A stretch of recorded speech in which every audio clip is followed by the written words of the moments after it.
Coach Smith over at Peabody. And so now not only has Peabody grown great players and gotten, full of trophies, now they've got coaches. Now they've got a coaching tree. Now they've got a legacy that extends generations on. So what a great showcase of that right here in Alexandria tonight. You bring up such a great word in that coaching tree, and that's exactly what it is. Coach Charles Smith has touched so many lives through the many, many years. A Louisiana Sports Hall of Famer, was set to coach the McDonald's All-American game. That was a COVID year, of course. His story in his lineage goes on and on and on. Two well-respected class individuals that are going to do battle. But make no mistake about it, once all of the pomp and circumstance is over with, they're going to go battle out here. Exactly. I think both coaches are ready to have the conversation cease to be about them and be about their players are going to be doing battle on the court tonight. A lot of good individual matchups, two starting lineups that have been kind of finding their way, one loss each for each team. So as much as the coaches bring a big headline to this game, it's the players on the court that are going to make it happen once the ball tips off. It definitely is. And, Marshall, one of the things that you do is there's a fine line between saying it's just another game, but that's what the players have to know. But you don't want to give that lack of respect to the other side of it by any means. And so make no mistake about it. They know the opponent. They know who's about to tip off, and they know who is about to go get it. That's very true, Doug. As the new year starts, we kind of start to look at these power rankings with a little bit more clarity. This game was a 10-point game last year. Peabody with a 65-55 win over Ash. Right. Ash still made a great playoff run and lost to the eventual state champions in Select Division I. So that's exactly right what you said, is both of these teams, they have a lot that they want to do this season beyond this game. Obviously, the environment tonight is amazing, and the winning coach, the winning locker room is going to be glad to get the dub there. But both of these programs are looking beyond just this game. Well, and I don't know how you can get more evenly matched than these two are. You put out a report on them, and let's take a look at that graphic that's on here now. Folks at home are seeing it on their screen. Offensively averaging 72 points a game each. Defensively giving up 42 points a game each. Tell me about that. Yeah, so Peabody, they've actually had a 101-point game on offense for them this year. Ash, we heard from Coach Brasher the other night. He wants to hold them under 50. They've done that 9 times so far this season. Peabody's done it 13 times. Absolutely not. Exactly, yeah, giving up 71 to Denham Springs, right. Which look what Denham Springs has done since that game. That's right. The quality wins that they've racked up since they played, beating Tioga and Marksville. But this matchup, you look how even it is. They're scoring a little bit over 70, and they're giving up just around 40 points. And that is, if you kind of go look at some of the scores between both of these teams, a lot of their games have kind of ended up being that. You've had a few outliers where they've allowed under 30, and like we mentioned, 81-71 over Denham Springs the other night. But for the most part, these teams with one loss each have kind of made this their statement, is these types of big wins. I believe Ash has 2 consecutive running clock games, and they want defense. Yeah. Even though these games look different, both of these teams are going to start what they want to do tonight on the defensive end. That's the way these coaches coach. That's the way these players' mindsets have kind of developed, and that is what we're going to see. Whether or not the scores, whether it's high scoring, low scoring, the emphasis on defense is going to be what defines this game. Well, look like we're going to be able to visit with Coach Brasher and Coach Charles Smith pregame. That's a rarity. We're delighted that we're able to do that, but we'll get back into a little bit of it. Peabody 17-1. If you look on their schedule on LHSAA, it doesn't show them with a loss. It does in the power rankings. That's because they have not lost in the state of Louisiana. They went out of state and lost one. Yeah, one loss early on that was, a single-digit game. And again, at this point, their schedule is fearless. And in a lot of ways, kind of like we saw some of these successful programs like Gina, this year in football. They said, we don't care who we play. It's about what we're doing and how we're executing. So far, they've executed quite well on their way to a 17-1 record. And, as we kind of get out of tournament season, we've got a few more big non-district tune-ups like this before district starts. So, like we said, this game fits quite well into what these teams want to do. So, one loss against an out-of-state team for Ash, one loss against Marksville, a state runner-up. But if you'll remember in that game, and we were here covering that game, Trey Doherty goes out early in that game. 2 technical fouls, lost his composure, and was out of the game. And what a difference that was. I do think both you and I would agree. Does Doherty stay in that game? Maybe that game is a little bit different as far as the win column goes. That game's way in the past. Doherty, to his credit, has had a great couple-week stretch since that game, leading this team from the point guard position. Look, it just seems like, and when you look at the star power that's on this, so Doherty having 27 points against Gina last week, had another 20-point effort after that, but Doherty has just been such a steady presence at point guard, kind of working with Corey Wright, 2 guys that can both play the point guard position and can spell each other. They can also play on the court together. But having Trey to be able to be as impactful as he has, bringing the ball up, setting the tone for them on defense, it's not an easy job that Trey Doherty has to have to bring the ball up against pressure every single possession. And he's going to see that full court pressure from the jump tonight. So as well as Corey Wright and Trey Doherty have paired together as point guards, that has been important. Since that loss against Markville, the guard play has improved, and it's had to, and it's led them to where they are now. Look, and I don't know if you mentioned it while I had stepped away, but they were without Tyshawn for a couple of games, too. Tyshawn back in the starting lineup, and we'll get to that momentarily. As a matter of fact, let's go ahead and take a look, Marshall, at the starting lineups for both squads. And there you see them. Take us through that. Yeah, look, like we mentioned, Trey Doherty, he's been super important for the Trojans at point guard. Jarrell Bourdlawn, you could argue he's been the heart and soul of this team through this part of the season. He's kind of been their most valuable two-way player.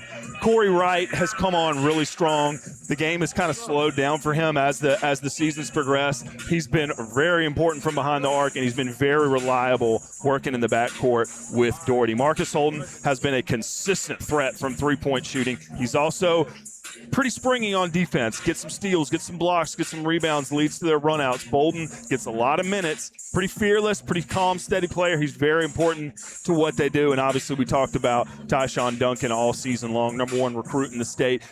Very important for this team while Duncan was out of the lineup to kind of go 5 out and have to lean on each other. I think that a lot of those players got better when Duncan was out. And obviously he's a super impactful player when he's on the court on both ends. And since Duncan has been back in the game, I think, Doug, we would agree his impact has been on defense. That's where his effort has been. There's no doubt about it. He has really tightened up defensively, and that's great to see. Of course, Peabody always has superstars out there. Yeah, Corey Blake, #1, one of their freshmen, along with J.D. Holden, number 35, the center. They've jumped right into this program and made an impact as ninth graders.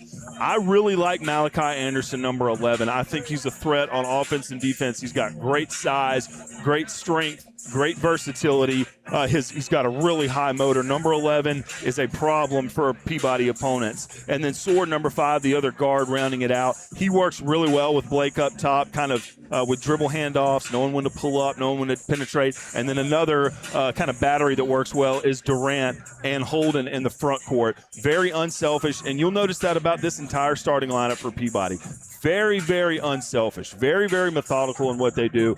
And all the hype that surrounded this program, the players don't buy into it once the game starts. Look, in typical legend status that Charles Smith is, I talked to him at one of the summertime games, and he said, Doug, it's probably one of our youngest teams. I don't know how we will gel together and how we'll get out and go. And I was like, Coach, and he just had that smile. You just know what he's bringing in is good, solid talent. Yeah, and you've heard him, talk here recently. He's been pleasantly surprised by the progression of his 2 freshmen that start, and obviously any head coach would be when your ninth graders come on and all of a sudden they can start in big games like this. But with their development coming on early on, it's been important because with Coach Smith, that program, that's a trial by fire. Even those middle schoolers that are coming up through Arthur F. Smith, they've got to jump right into it and understand what's relied upon to make this program work. But other than those freshmen, they've had some upperclassmen that have been part of that starting lineup. And getting to watch them in person this year, they really all do work well together. You'd have never guessed that they had 2 freshmen in the starting lineup. No, not at all. And look, we apologize for the internet issues. Of course, inside a gym, it is a struggle. We are recording the game tonight in high definition, and it'll be uploaded as soon as this one is over. If you want to go back and watch it, you can do that. But we're in and out of decent internet, so hang in there with us. The audio, I think, works most of the time, so just kick back and have some radio days with you, but we'll bring it to you as best we can tonight. Marshall's going to visit with head coach Charles Smith from Peabody. He'll also visit with Coach Lance Brasher. And I don't know, that question bodes to be asked is, did Coach Smith think that he would be facing Lance Brasher in games like this through the years? That's a great question, but look, I'm sure he's delighted to do it. And it's become an annual tradition for these 2 teams to play. So what more would you want to see if you're Coach Smith? And I mean, look, we could go on and on and on about his impact on this area, the way he's treated everyone that he's come in contact, including us. There are days when I was a Class B coach trying to figure out how to win a game, and he'll, come approach you from across the court, introduce himself to you, and ask you how your team's doing, and find somebody that he knows that are related to. So he's as good as it gets in Rapides Parish. So proud that he represents our athletic programs and a Hall of Famer. What more can you say? I'm looking around, and 20 minutes before game time still, and you're seeing that upper deck nearly full. They were selling 1,200 tickets to get in here. Capacity is 1,400, but you take out the benches, you take out the media sections that are there, and you've got 1,400 or 1,200 that can get in. Last I saw, they were about 50 tickets shy of that, and that was early this morning. And beyond that, obviously it manifests tonight with the environment that you're seeing, but the lead-up, how much fun is it to get to talk about a high school basketball game for 2 weeks and just have the excitement continue to build, especially when you got Christmas and New Year's there with it. So, again, gosh, what a privilege to have these type of games on January 2nd at a regular season basketball game. And you're taking on a Denham Springs in the meantime, and you're taking on all of these other teams that you can't look ahead at all.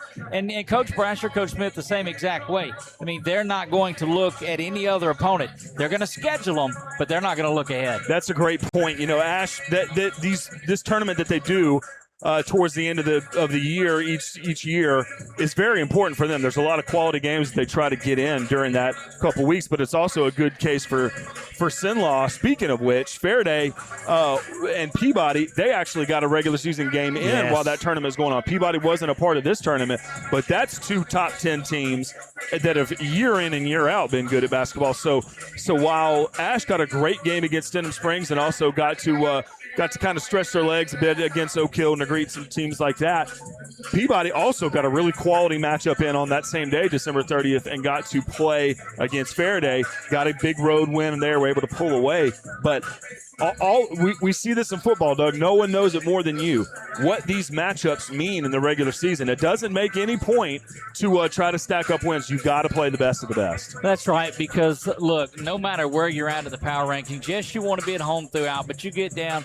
The idea is to be battle-tested when you get to Sulphur. It always ends up paying off. Some way, somehow, that battle test somehow ends up benefiting you as a team. You see it on your screen right in front of the scorer's table. This almost looks like when they bring the boxers out ahead of time, knowing that this is about to be a big one. Yeah, and again, more horses are making their way out onto the court. You see them there. And you see that road approach. This is very much a business trip. Faraday, that was a lot of hype for that road game for them. They marched in there and took care of business. And the way that, they're used to getting every team's best shot. They're used to probably selling a few tickets when they take their show on the road. So this environment's nothing new for them, obviously. I think it'll be important to kind of see how this game starts off, although the way it started off, Ash versus Marksville was not how it ended up going in the second half. But fast starts are super important in basketball, especially with both of these teams pressing the way that they will tend to do if they're able to. I came to practice this morning and watched, and there was no standing still, no any of that. It was up and down the floor, up and down the floor. And yes, it's January the 2nd. Yes, you've been out of school for a while. Yes, it's New Year's. But Coach Brasher says, if you don't motivate yourselves, I'll motivate you. And he proceeded to. And that's a great point. It's not just Coach Brasher. It's Coach Chris Bailey. It's Coach Dan Kuti that works so hard and brings such energy to the practice approach. We've seen it before, the way that they run their practices, what they expect from their players coming out of the laundry room, getting dressed out on the court, and the way that they run these practices. It is energy. It is spirit. It is competition. And look, we've kind of seen people talk about that in the media these days, talking about pro sports, about how important it is to practice hard. Well, the Trojans surely do. Yeah, they do, and that group in green as well, Peabody does the same thing. There is absolutely no issues with the work ethic on either of these two teams. And Marshall, that's what puts 1,200 people in here on a Friday night ready to go to work. That'll be the interesting thing to see. I mean, obviously this is, Coach Smith has built this brand of basketball. Where do we think that Coach Brasher has learned a huge part of what he instills in his team? From right over there on that campus. So it actually will be interesting to see the way that these styles look the same. And it's both teams trying to do the same thing. It's just seeing who can do it better. So to show you, and this doesn't happen in most of the games that I've watched. You got both principals at midcourt. You got both coaches there, security, and LHSAA, the Officials Association, is in here also. So I'm telling you, it is intense out here. These are good problems to have, Doug. This is what you and I call 5A problems, and we don't complain about those. No, and these are the games that you want to be in, that you want to be sitting back and that you want to be. They even had to limit the amount of media that came in the place tonight, and they've got to have vests. If you don't have a vest, you're out. I am grateful that they blocked off parking for all of us, but we were up here at 9 o'clock this morning getting our stuff set up, came back around 4 o'clock just to get in and go through tests so that we could bring this to you. It's still tough inside of a gym to and look, do that. That's been the great thing about Full 4-6 and NDI Heating and Cooling being able to bring a game of the week to Sinlaw every single week. It's been so much fun so far this season. Obviously, this game has a ton of gravity, and we understand that. We're happy to be here. But to get to all season long, get to bring these big games to the fans, to the community, such a privilege. And what a time in 2025 to be able to do that the way we have. It is. It might be a good opportunity, Marshall, for you to go visit with Coach Charles Smith, and then and work your way over. I don't see Coach Brasher. He's on the other side going back in, but this may be a good opportunity to do that. We're going to send Marshall down, and he's going to get with Coach Charles Smith.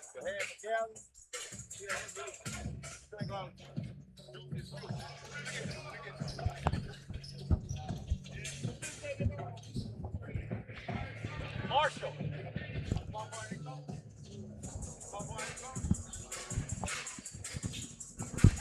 The button on the front. Okay, yeah. Unmute. It can't be orange. Yeah. All right, we're going to work our way down to Marshall, who is courtside with Coach Charles Smith. Take it away. We're here with head coach of the Peabody Warhorses, Coach Charles Smith. And, Coach, this environment like this, I'm sure that you've seen it before. I'm sure you're used to things like this every season. But what does a night like tonight mean to you to see this? Well, this is good for Central Louisiana, for them to come out on a family, whether it's a family occasion, to come out tonight and enjoy a good basketball game. And I'm sure it's going to be a good basketball game.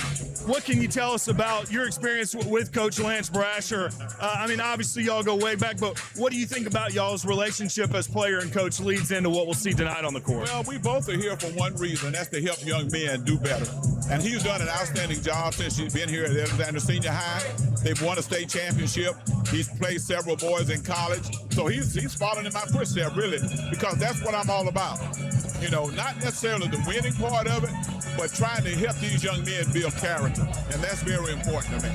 I think that's one thing that we've kind of talked about, both coaches. Obviously, this is a big environment tonight. You love to get the win, but there's a bigger picture this season. Both teams coming in with one loss and realizing that you're going to have more games after tonight. So other than the atmosphere of this game tonight, what are you trying to get accomplished to lead you into January into district play? Well, this is a building block, like you said. This game tonight is going to lead us into our district play, and hopefully we're getting better each practice and each game. And then the district play will lead us into the playoffs. And our ultimate goal is to win another state championship. Well, road to the state championship will in a lot of ways start here tonight at Caesars Palace. Coach Smith, thank you so much for your time and for everything you've done for Sinlaw basketball. Thank you so much. I appreciate it. Thank you, Coach. Back to you, Doug. There you go, Marshall Leffler with head coach Charles Smith. So grateful that he allowed us to be a part of what he had going on early before this game, and that is so, so good to see. And we'll get Marshall back on here. That was absolutely perfect. It's great to hear the bond about he and Coach Lance Brasher as well. Yeah, look, I mean, this is the league that Coach Smith built. You know, whether you look at it, any perspective is that basketball in Central Louisiana starts and ends with Coach Charles Smith and what he's been able to do just to you know, again, what better coach in the state could you talk about than Lance Brasher? But where do you think, you know, he was able to develop his ability to be able to do that? It's, I mean, just such a privilege to have him be a part of Peabody basketball for as long as he has. And look, make no mistake about it. What he's teaching, he did. There was a reason he was a part of those big Peabody teams back then. Dude could ball himself. Yeah, and look, you know, there's a certain point you get to in life where you can probably get away with not treating people as well as you should, but that's not the case with Coach Smith. Every time I've ever interacted with him, he's treated me like I've, you know, like I out-coached him in basketball before. So just a tremendous man and a great role model for this area. I'll tell you a quick story about him. As a part of the Louisiana Sports Writers Association, we're able to vote on the Hall of Fame classes that go in, and he was there as a Hall of Fame member when we were sitting there together and voting. And one of the questions came up was, should you vote for somebody that is that's still active? Should you vote them into the Hall of Fame? Would that distract them? And Coach Smith was a seat over from me at the table, and I said, well, why don't you ask one of those legends right here? And he says, doesn't distract me. That's why you're at this point. And I just thought that was so great. He can block out everything and just go take care of business. Yeah, I mean, you see so much coaching now where the turnovers just it's incredible, and you wonder if there's any loyalty there at all, but there's no place he'd rather be than Peabody, and he's been so loyal to that campus. They've given it back to him, but that kind of continuity is so important in coaching, too, at any high school sport. When you have a coach that's there year after year and you know the expectations, that's where your players can fall in line and start to meet that standard. Well, look, and you're walking around and your name's on the court at that point. That's special. They didn't wait for anything, because oftentimes you don't see a court named or a field named for someone until, well, they're not around to appreciate it. But he walks those floors. And look, I'll tell you, probably all the stats, every fact, every bit of basketball history we could talk about with Peabody, kind of like Haynesville football. There's one thing that Coach Smith is thinking about, and that's the number 11, which is the next state championship. And that's just what he said to us on the floor now, is that we want to win a state championship. Tonight is tonight, but the season is the ultimate goal, and what we want to do is be the last team standing. On the wall, you see the state championship banner for the Trojans here. That was in the 2020 season when the COVID year, it was empty. Nobody was in the team, and they beat a Bonneville team. Bud Clark was on that team, knocked it away from the goal, and we got to talk to Bud afterwards, and he's, you know, about to lob into him and just shrugs his head. All Bud's went on to do is come in, third in interceptions in TCU history. A lot of story on this side of it too, but they're just building their story now. Yeah, and look, that's been an interesting part of it too, is Ashes, since that championship in 2020, you could argue year in and year out, are they the next basketball team in town? So Peabody has a real true rival, and they love it that way. You know, going back to football, remember all the years where you didn't know who was going to win the Ash and Pineville game. Right. That's great. You know, no matter who you're a fan of, that's great to have that rivalry. So what we mentioned, Peabody 65-55 over Ash last year. If Ash gets a win like that tonight, that's just exactly what you want to keep this rivalry going as these two programs continue to be as high up as they've been. Look, let's go back to that 13-1 record for the Trojans, where they sit right now. Their only loss to Marksville when they were shorthanded on there. Well, I'm glad they brought that back to you. So, look, so you turn around and see what they did to a Denham Springs team. They beat them by 10. Denham Springs goes around and beats a Marksville team by 20. Yes, I know Marksville was out without Bam, and he makes that kind of a difference on the floor. That's like the Trojans being without Doherty on there. So you're getting this feel, but it's still good basketball with or without your guys. Yeah, and I think that's, such an important thing is building depth. I mean, that's kind of been one thing that we've looked to see about Marksville is, their starting lineup is really strong, but when they need 8-9 guys to get in there and play, how's their team going to look? They're still building and seeing how that goes. Coach Brasher, he's experimented with probably 10 or 11 different personnel groups during different games, just finding out who's going to get minutes. We've seen guys start one game and then not many get many minutes the next, and that's part of the process, figuring out who your best lineups are. As people are unavailable, you deal with that as well. But building depth is important, so it's been interesting to see how Coach Brasher has kind of gotten used to his personnel group and say, okay, here's when I need to play these guys. You've seen Corey Wright change his game since the season has started. You've seen Marcus Bolden from the get-go be somebody that, look, we can keep him in the game on both ends of the floor without a problem. We've seen Doherty, as soon as he got off the football field, change what they were able to do on offense. Eddie Williams, my goodness, since he's come in, it seems like every single game he adds another highlight play, and he's earning more minutes. So as this depth starts to get built, then you really start to see a good, complete basketball team. Speaking of minutes, yes, we're 3 minutes until 7 o'clock. Not going to get this thing tipped off at 7 o'clock, and there's one reason for that. They're still bringing folks in from outside. This is still, they're clearing the line. So they've got the clock set for 17 minutes to go, which would put us a start time of about 7:15. But just think of it as a movie theater where they're showing some of the highlights and things like that. So an extended pregame show for us. Glad that you're here with us. Marshall Leffler, I am Doug in. Brett Stallsby will be keeping our Wallace High Associates scoreboard in check down there. And we've had some big games. I mean, we've covered them with Ash football. Was able to cover the state championship that they played, and man, it's just atmosphere and environment. Yeah, I think, looking at some of the schedule too, is that environment. Those are the kind of things that Coach Brasher wants to build. But this is the kind of game that Ash really needs this week. They got a really good challenge against Denham Springs, and I thought that they looked really, really, really efficient against Denham Springs, putting up with a Yellow Jacket team that just would not go away. A lot of talent on that team. However, that being said, they wrapped up the year against Oak Hill. Running clock game, able to kind of get out in front, empty the bench a little bit.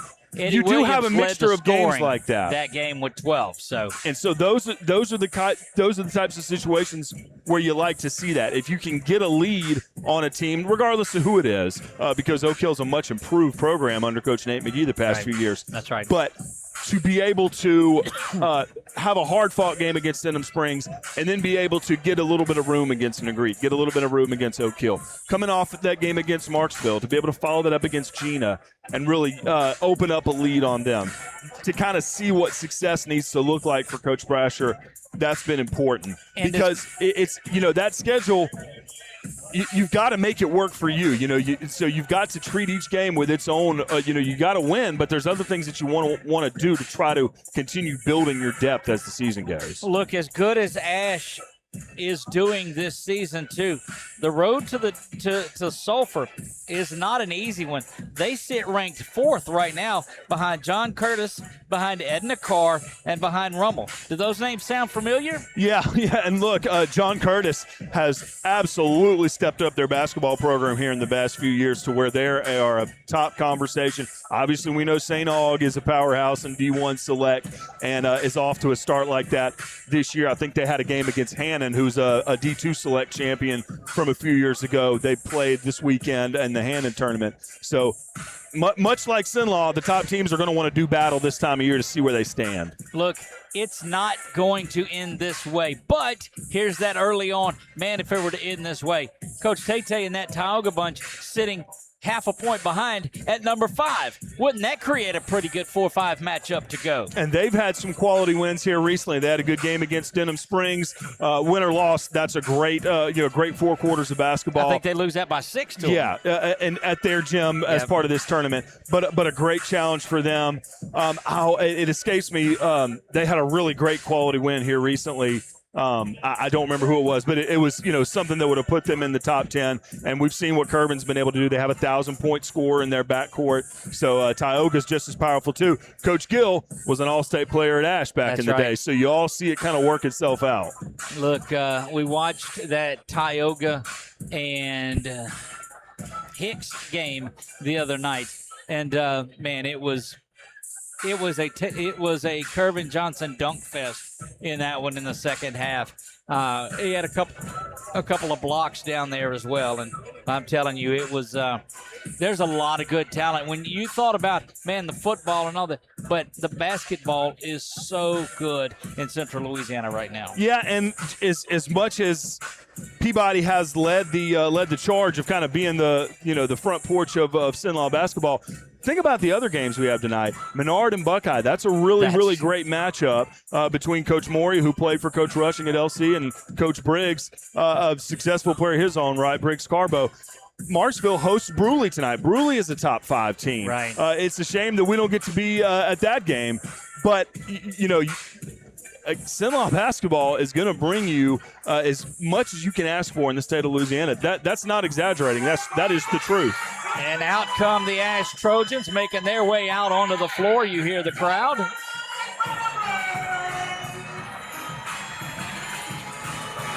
This is the first time, Marshall, that we've had our cross-court shot that is out there with us tonight.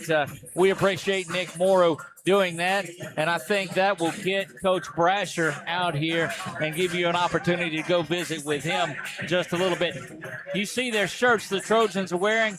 They say, "Doubt us," and that's what folks have done since that championship. And here come the Peabody Warhorses out onto the court to just as rousing of an ovation. Yeah, doubt us. That just kind of leads into Coach Brasher's, look, leave us behind. Forget about us. We want to work quietly, and we'll see you in Lake Charles. That's right. Look how businesslike and matter of fact Peabody comes out on the floor. There's no run out. There's no anything. They walk over here, go get loose, and go take care of business. Yeah, you'll see their pregame routine, how scheduled it is, how precise it is. They've got a really great coaching staff that works with Coach Charles Smith, and you watch their pregame routine, and you see why they start off fast as often as they do.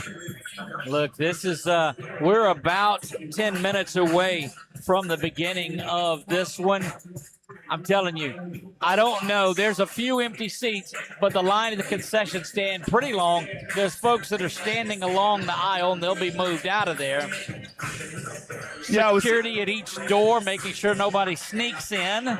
It was interesting to see kind of some of these bigger matchups for Ash.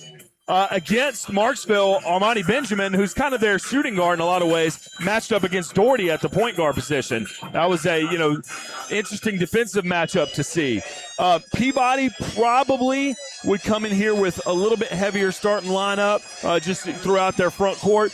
But they also have guards that probably are a little bit taller than some of Ash's guards. Right. So it is kind of interesting to see how they will match up. You'll see a lot of man-to-man, obviously. And while Ash has kind of been able to develop, as David McKinney's come on and been able to be a reliable part, that adds a lot of size to the perimeter and to the post, depending on where he is. McKinney has been very important on a lot of defensive plays, big-time hustle guy, gets a lot of rebounds. So as he's got some starts here recently in December, now he's ready to get out there and add some extra size to the rotation for Ash. And that's been the thing. It's been a guard-heavy crew outside of Tyshawn Duncan here. But, man, it seems to work, and they did gather some size. I'll tell you the difference, and, we'll see Jaden Eli that will make an impact. But Williams getting on board has made a big difference. And look, his height doesn't just come from what he's standing in his shoes, because he can jump with his head to the top of that backboard and does so seemingly every game. So that'll be important. I would have to jump off a ladder to hit it. And look, to your point, it's kind of interesting to see how some of this, how these matchups take place, because with having a post player, when you need a layup at some time in the game, that's the only scoring you can do is just a layup for whatever reason. Right. You need that post player that can help you get that. On the other side, guard play always comes to be so important in the postseason, and I believe one reason is because of this full court pressure. Ash is going to press the whole time. Peabody is going to press the whole time. These guards are going to have to put up with it. Thank goodness that Doherty and Wright can share the load, because ball handling against pressure is the name of the game in high school basketball these days. Both of these teams know that. Both of these teams can do it well, and they can both try to make it as difficult as possible for their opponent. About 8.5 until we tip things off. Probably about 3 minutes until the announcements come out. But, Marshall, I'll ask you this, too. Who stays out of foul trouble? Who gets into it?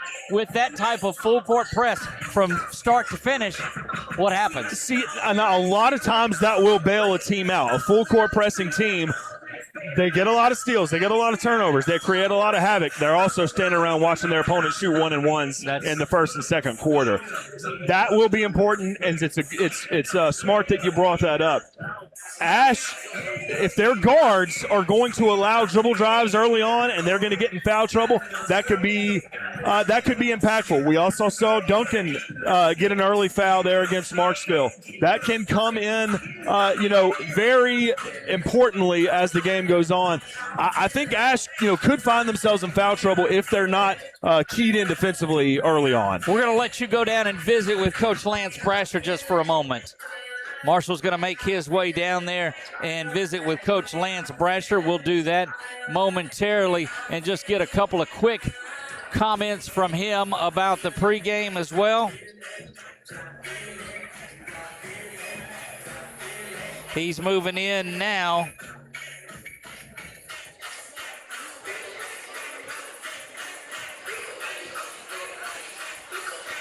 And let's go down courtside.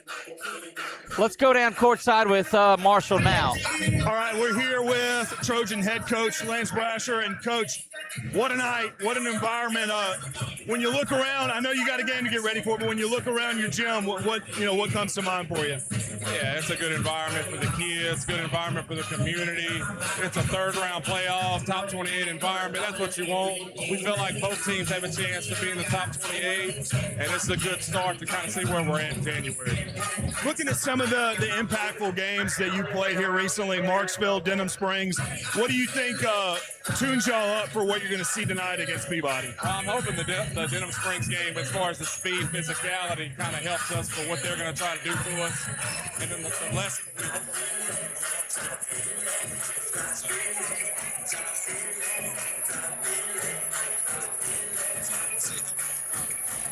You've been able to have a little bit rotations, changing, different starting lineups. You think that's developed depth? You think that's done anything positive as far as just getting guys to where they feel like they can play big minutes? Sure. I mean, it helps with our depth. It helps with holding guys accountable. Helps with complacency. And it's a defensive first mentality from everybody. If you can't guard, you're not going to play. So that's the way we want to play. We feel like that's going to be successful for us if everybody does it at a high level. What's most important for y'all coming out of the locker room tonight in this game? In this game, rebounding, for sure.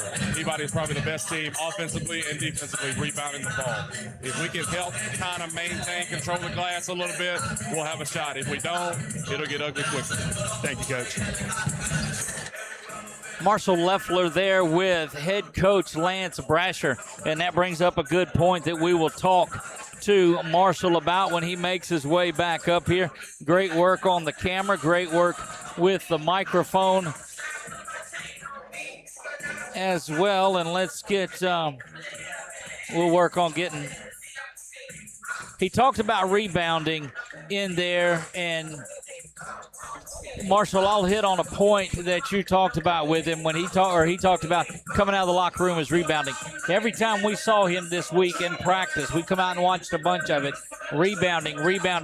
He told his guys, if you don't rebound, we're in trouble. And that's what he echoed to you. Yeah, and I will say this to his credit. I don't recall the Trojans have a ton of problems with allowing offensive rebounds. They've been pretty consistent rebounding the ball since Duncan has gotten back into the lineup. That's been another emphasis for him, is focusing, look, my job this possession is to hold him to one shot.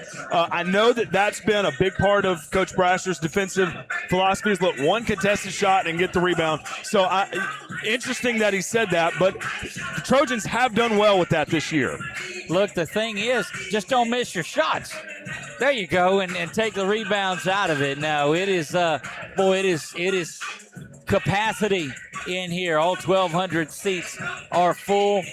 It's, man, I don't know that I've ever seen an atmosphere like this inside of Caesar's Palace. Yeah, and of course, Coach Brasher's probably not as excited about as we are. He wants to win the ball game tonight, but a credit to him for, this is the type of environment that he helped build. So a lot for both of these teams to take away from the night. Whoever loses this game, they've not a lot's going to derail them. But notice that what Coach Brasher mentioned, the Marshville game, the lessons we learned since the Marshville game.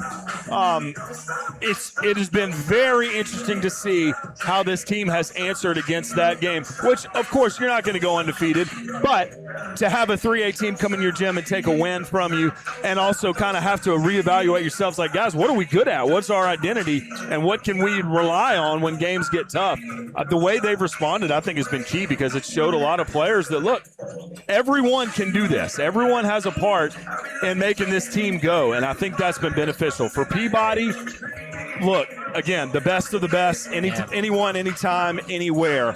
And what they've got to do to win a state championship is to win games like these, because once you get to the quarterfinals, you're going to be facing a team like this with a coach like this. So for Peabody, they've got to have a strong showing tonight as well. Look, I'm looking, and we pulled back up the starting lineups. I'm looking at the size of Braden Durant and J.D. Holden. My goodness, they're some big fellas. Yeah, they work really well in the post together. They can play at the same time. They can kind of spell each other. So both their guards and their front court all really work well together. You see a lot of ball movement. Obviously, what they do on defense is a team-oriented thing.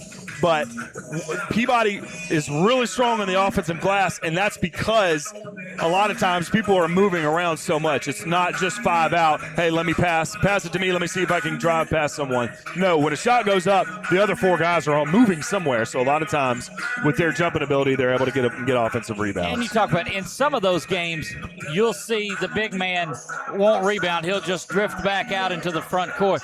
That's not going to happen tonight. Everybody's going to crash for those. You may not see as many runouts. You will off of a steal, but I don't think they call them snowbirds. I don't think you'll see any of that. We'll certainly keep an eye on that. Do these teams have all 5 guys crash? Do they drop a guard back to prevent a fast break? We'll see those adjustments as they move through the first half. But and there's a strategy, there's a plan that each of these teams have, but it's going to come down to hustle and who wants it more to decide a lot of those plays. These two teams very evenly matched. We talked about it, both scoring 72 points a game, 71, I'm sorry. Both teams allowing 42 points a game. Both teams just the one loss. Ash's came not long ago. Peabody's was out of the state. Something's got to give tonight. So what will it be? Will it be the slight size advantage that Peabody's starting lineup has? Will it be the advantage and experience that the Trojans have with Peabody starting 2 freshmen? What's going to give? What's going to crack first? We could see it in the first half, but I think the adjustments and the way these coaches kind of answer quickly to things will be interesting to see. Well, like the great ring announcer Michael Buffer used to say, let's get ready to rumble. Let's go courtside, and we'll get ready for the introductions and the starting lineups for tonight's contest. Marshall, we've been on the air 45 minutes, and it's just now time to go courtside. But let's let their PA announcer take it away as Peabody makes their way back to Coach Charles Smith and the bench there.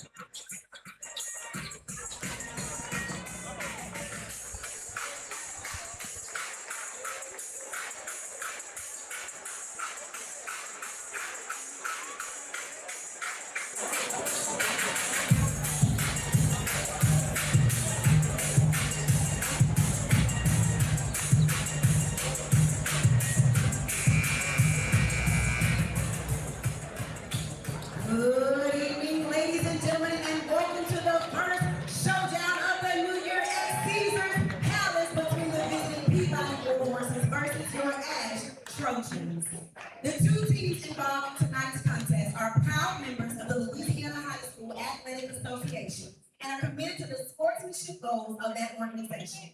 Competition is a great motivator, and while winning is important, let us not allow it to supersede the value of good sportsmanship.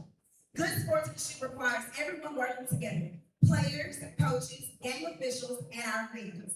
Please keep it positive with officials, opponents, coaches, and each other throughout tonight's competition. As a reminder, LHSAA Rule 11.3.5 states that during the playing of all basketball contests, spectators shall not be allowed to stand in any area that outlines the playing court. All spectators shall be seated in the stands during the playing of our basketball games.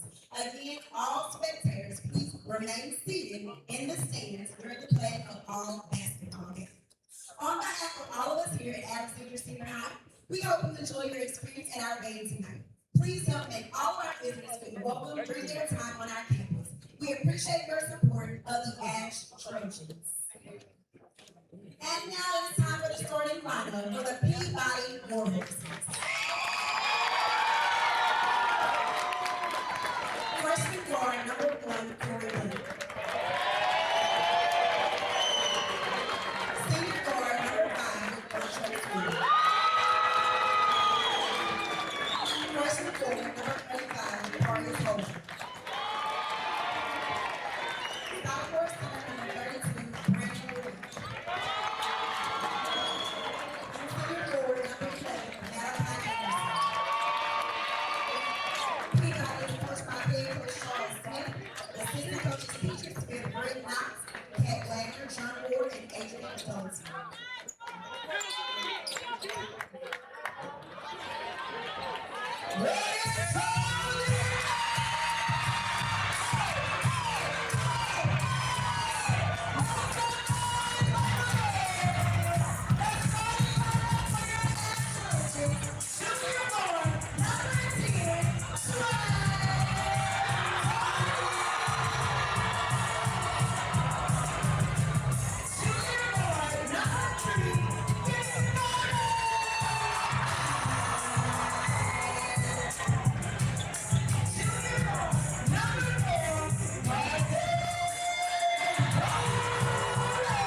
And we are back courtside, ready to get this thing going. My goodness, what a crowd is in here tonight. Blake, Sword, Anderson, Durant, Holden for the Warhorses. Duncan, Wright, Bolden, Doherty, and Bordelon for the Trojans. And it has been a build up to it. We've been talking about this one. It's been circled on the schedule for a long time, and it is here now, Marshall. Yeah, it'll be really interesting to see the first quarter as always. I mean, gosh, even when those lineups, you realize, oh, it's really here now. So you can tell how much these players are chomping at the bit to get in there. So a chess match, a boxing match, all rolled into one. What a night. Look, the one who I think is most tense about this, and I see him off to the left. We visited with him earlier. Coach Thomas Bachman, the athletic director here. He's like, man, what a crowd this is going to be in here tonight. I feel so much better with Coach Bachman in the house, as always. There you go. Getting ready to jump center is, looks like Tyshawn is there and Malachi Anderson. 5 is given, and we are underway. 8 minutes of the first, up and in, controlled by the Trojans, and we are underway. Doherty has it across the timeline, back into the front to Jarvell. Jarvell has got it. And Marshall, this is that pressure you talked about. Yeah, you see early on Jarvell, and they're already switching a little bit. Corner 3 is up, bounces around, no good. There's one of those rebounds. It's Doherty, unable to get it, and Peabody comes out of there and clears the board. So a couple of shot attempts and nothing doing. Quickly back the other way. That shot up and no good from Blake, but firing away, skying for the board, and that is a big time from Sword to get after that one. So you see full court pressure. If they can break it quickly, they'll have a little bit of something going here. Look, that effort by Sword just to go up and get that one off the rebound. That's a highlight play right off the bricks. There is one from long range, no good. Rebound control, and there's a run out to Holden. Quickly back is Jarvell, thrown back in the front court, and it will go over to the Trojans. Yeah, so you see Blake matched up on Doherty. That'll be interesting to see if Doherty can get a little bit of offense going against him. Yep. Across to Bolden, he's got it. Bolden's going to spin his way around to the corner. Intense pressure. They don't just press, they trap. Yeah, good job by Ash. 2 passes out of that trap. Now they're going to have to get something set up. Holden matched up on board long, too. That's a freshman-senior matchup. Here comes Tyshawn. They playing him out with Durant. That's a matchup to watch all game long, which I guess every matchup is. There goes Doherty trying to go to the house. Kicks it to the corner. Corey Wright's going to make his way in, but there is nothing doing inside. Quickly back down the floor he goes again, and that's just good defense by Tyshawn. So, look, good job by Tyshawn and Bourdon on consecutive possessions to limit a fast break. But these guards are going to have to create something. Bolden's going to have to beat somebody off the dribble. Corey Wright's going to have to be ready to hit a set shot quickly. That one is kicked away, and there's a near turnover. Trojans have numbers here. Bolden nearly kicks it away. He's going to go up. He's going to be fouled, and that's a foul early on Braden Durant. Yeah, probably not one that Durant wanted. But you see early on, Doug, Ash has broken this press to the half court. They're getting the ball to the logo, but how can they attack quickly after that? Because as quickly as Peabody gets back, well, then they're set up and man. And what they're doing is they're trapping off the ball, too, daring a pass across because their athleticism will cut off a lot of cross-court passes. Yeah, you see a lot of intention by Ash. 2 passes out of those traps. But again, what are they going to do when they get that space? First points on the Wallace Eye Associates scoreboard there comes in the hands of Marcus Bolden with the free throw. Second one, bags them both. Really key for him to go 2 of 2 from the line early on. Blake will bring things up, the freshman, and a freshman just in command of this offense here. Cross it goes to Anderson. Anderson now going across and jumping in the middle is Marcus Bolden. He's going to go to the house with it. Up and in. Trojans lead it for the first time. How about that? Got a stoppage to play here. Look, it's going to be very important for Marcus Bolden to be involved offensively because as much work as Wright and Doherty are going to have to do handling the ball, they're going to need Bolden over there ready to help them score. So far, he's got 4 points. He does that back into the hands of Blake. It comes in, and you're seeing just a half-court zone out of these Trojans. Peabody going to shoot over it, and that is Devontae Sword says, all right, I can do that too. And that'll get you out of the 2-3 zone really quickly if a couple more of those go in.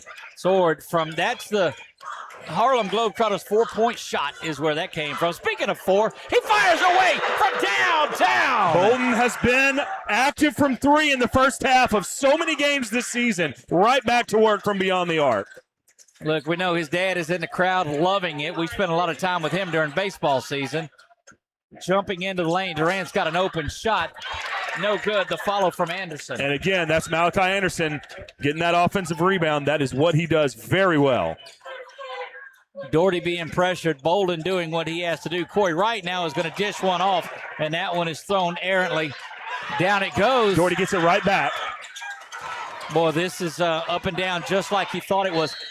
That's just testament to what we said. You can't throw a cross-court pass. No, you cannot throw an off-the-dribble cross-court pass. Peabody's waiting for you to do that. 7-7 with, what do you know, 4:46 remaining in this one. There you go. Back out top to Tyshawn, who gets it to Doherty. They're trying to throw the lob, and that's not going to work. Yeah, I don't think anything across 2 jerseys, 2 green jerseys is going to work. No, and when one of them is Braden Durant, it makes it even more difficult. Got a blob play set up here. Coach Brasher called in. Let's see what they have drawn up. Nice move by Tyshawn. Yeah, goes really nice move by Tyshawn. And that's a move we haven't really seen from Tyshawn in that type of company. You're absolutely right. Tyshawn with the first dunk of the day on here, and that wasn't one of those run-out dunks. That was just working. Nice play call. You saw Coach Brasher call that play in. It's just what they needed. Settle down, run something. Got a slam dunk out of it. Good Malachi rebound. Anderson with another offensive rebound. Yeah, Doherty able to pull it out and get ahead to Bolden. He's trying to draw contact, goes up with the right hand, unable to get it to fall, and Durant pulls that one down, back out to Blake, who's quickly down the floor they go. Inside it goes to Sword, and he has got, what, all 9? That's a 4-point swing right there. Yeah. Bolden missed that layup and gave up another one on the other end. Halfway home in the first, tied at 9 in this one. One of the things that we were concerned about was fouls, and neither team, there's one team foul has been committed. Top of the key for 3 from Jarvell. He doesn't get that to go.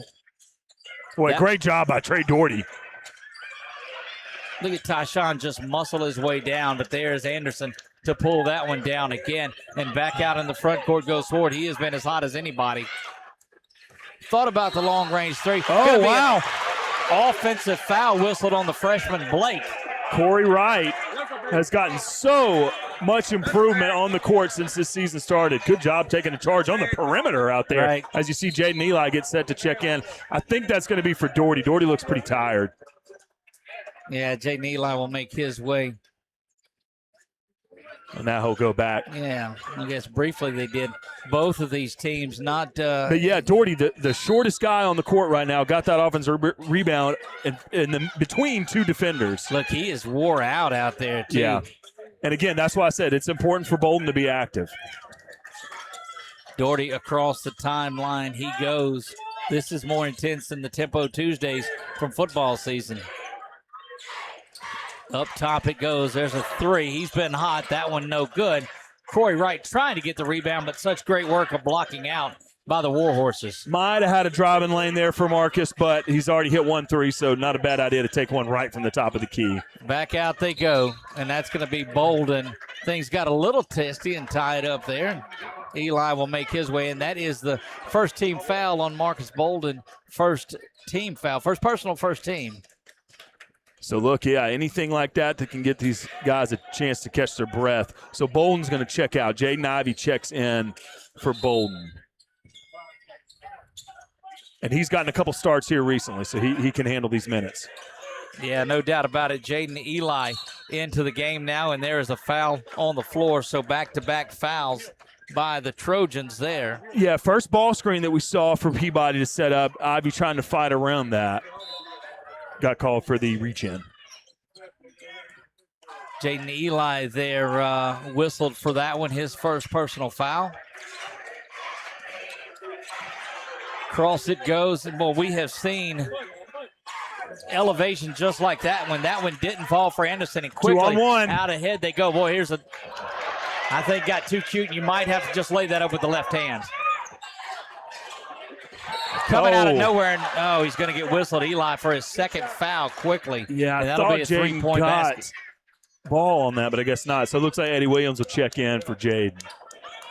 Eddie adds another spark to this team, and so now you're 3 guards deep. Yeah, this. he can do a lot of the same things that Eli can do. So, again, like we mentioned, in December, a lot of these guards have kind of developed an identity, and so now they can jump in here in the first quarter, and it's not an issue. They've went 2 minutes, both teams have, without a field goal. That free throw rattles in. Williams set to check in for the Trojans.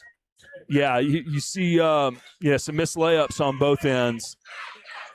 And similar to the Marksville game, this pace trying to settle in and see, how can we mix in hustling all out with trying to get some sense of what we're trying to do. Second of 3 free throws rolls out, so 1 for 2 has the second one coming. But you're right, it looked like all ball in there, but these guys are on top of this. This is a great officiating crew. Absolutely, yep. We've seen them a lot this year. They've been consistent. 2 of 3 for the line by Blake. And now the pressure just continues and continues. Pat Green sang about it, wave on wave. They just continue to come at you. Doherty trying to race his way down and go all coast the way. to coast. Yeah, kind of spins and turns away from the ball, and we're knotted back at 11. Different approach there for Ash to break that press. They cleared everybody out, let Doherty bring it up himself. He went coast to coast. Working inside, going to try for the duck under and get whistled for a travel down on the baseline, and it'll go the other way. Yeah, Corey Wright left his feet on that one. Lucky to not get a foul call as he was trying to pursue. Ash will get it back. But look, that inbounds, it just is get it to Doherty and let him work. There's going to be a foul whistled here. So you see that as at one point Ashwood had 3 guards in the backcourt and try to pass to get out of it. Now they're clearing everybody out and giving number 10 a one-on-one. So we'll see how Doherty can handle that. He did it against Denham Springs, but as you see now, he's going to have to bring this ball up himself. They clear out of the backfield, but it's better than that trap that was on him. So full court man is there. This isn't quite the press. I think 7 minutes straight of it might have fatigued Peabody as well. There goes Jarvell up and under, and he gets blocked by 3 guys. Stands in there, and a held ball is whistled, and it will go to Peabody. But that's a stolen possession because they had the ball anyway, and so you take it away from them, basically. Yeah, to go back to what you said, Doug, I think one of the approaches here, if they can bring the ball up with just Doherty, then you have all your offensive players in the front court, and they get into their offense a little bit easier. McKinney set to check in. That is Anderson who fires away, and he gets that 3 to fall. Really nice shot. He's one of my favorite guys on this Peabody team. So versatile, and got a little bit of opening there. Nothing but net. Minute 10 left. You see it on our Wallace Eye Associate scoreboard. Doherty again going. He kicks this one out. Corey Wright. Corner 3 is up, and the equalizer is good. He's kind of joined that Marcus Bolden club of hitting threes early on. It's been important. Across the timeline go the Warhorses, under a minute to go, and it's just been punch and counter punch in this first round. Yeah, pretty clean game for the most part. Fouls have been called out on the perimeter. Spinning around, trying to work inside and see what Tyshawn had defensively. He was up to the challenge, and Blake backs it in and out again. Kind of a little swipe away. Boy, there's an illegal screen. Inside it goes. Tyshawn blocks that one out. Peabody with the rebound. Kicked out for 3. That's a step back from Blake, and it's good. And, there are a number of things that could have been called there. Yeah, that screen was interesting. But they've got 12 seconds left. You got to avoid some sort of a turnover and run out here also. 7 and 6 and 5 to go. Doherty from the top. He'll try to dribble in again. Maybe draw contact. There is Eddie Williams. Didn't realize he had the elevation like that, but he went up and got it. Marshall, that's 1 in the books, my friend. What a first quarter it was. Yeah. Really, just that was kind of the most odd possession was that last one when Blake got the three-pointer after an offensive rebound. Every other possession has been really clean, really hard fought. And the defense on the perimeter, Peabody's able to hold Ash out and kind of prevent them from getting a dribble drive. The key late in the first quarter was Trey Doherty being able to kind of get this offense going. They're going to have to be able to get the ball into the post, get the ball to the high post at least with passes if they can. For Peabody, defense is there. If they start hitting some threes, you're going to see that start to build and build. Look, you looked at the way they went to Doherty offensively. Bolden was hitting some shots, but they moved over and went to Doherty with the dribble penetration on there, having to twist his body up, but they collapsed on it this last time down, and 3 guys blocked it. Yeah, and you notice Doherty being forced to go left every time. You see a lot of man-to-man coaches that will say that. Look, just push him to his left to where he'll have to pull up. He'll have to come to a jump stop. To Doherty's credit, he's made it all the way to the rack each time on the left side. So if they can get a few things going offensively, that will open things up. Peabody, I have a feeling their offense may about to be open up here pretty soon because they've actually missed a few shots, kind of gave up some few fast break possessions. I think you see Peabody score at least 17 in the second quarter. 17 in the first is what they got, and here we go. 17-14, Peabody leads this round 2 of this heavyweight battle. Corey Wright, pull-up jumper from mid-range, no good. Jarvell is there, and they're going to call over the back on Bordelon. Good decision there by Wright. I like that, passing up the 3, try to get a makeable shot. And, God, an interesting call there on Bordelon, but that's his second, I believe, or maybe that might be his first. I think that was the first on him. They haven't put it on the board just yet. Coach Smith not happy with something that was going on there. Probably not giving up that offensive rebound, even if he did get a foul call out of it. Back to the top. It goes, spun around now. That zone has come out a little bit further for the Trojans. Yeah, McKinney's checked into the game to start the second quarter. Well, good work by Anderson. Malachi just goes to the basket. 5-point lead, largest of the game so far. Duncan on the bench right now, so that's a little bit of size. It's not in the middle on defense. We'll see how they do with this 2-3 zone if they stick with it. And you still got Durant and Holden on the books for Peabody. Doherty over to Bordelon. Bordelon's going to drive there. Kicks it all the way up to the top, and that's a scary one.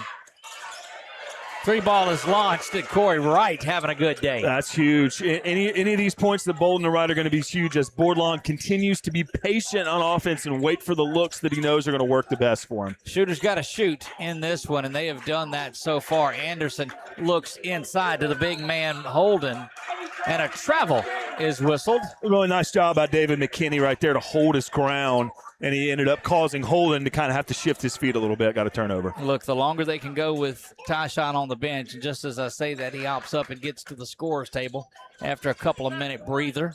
Yeah, look, depth will be important. They're not going to have to need him for all 32 minutes, but everyone's just going to have to play their part. There's Bolden from the other side. Bang!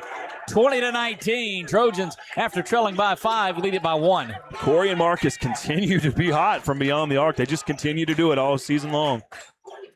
Trying to go back the other way. That one's up, and it's no good. And you said Doherty, smallest man on the court, goes up and get it. He's going to try to draw a foul here. 2 on 3.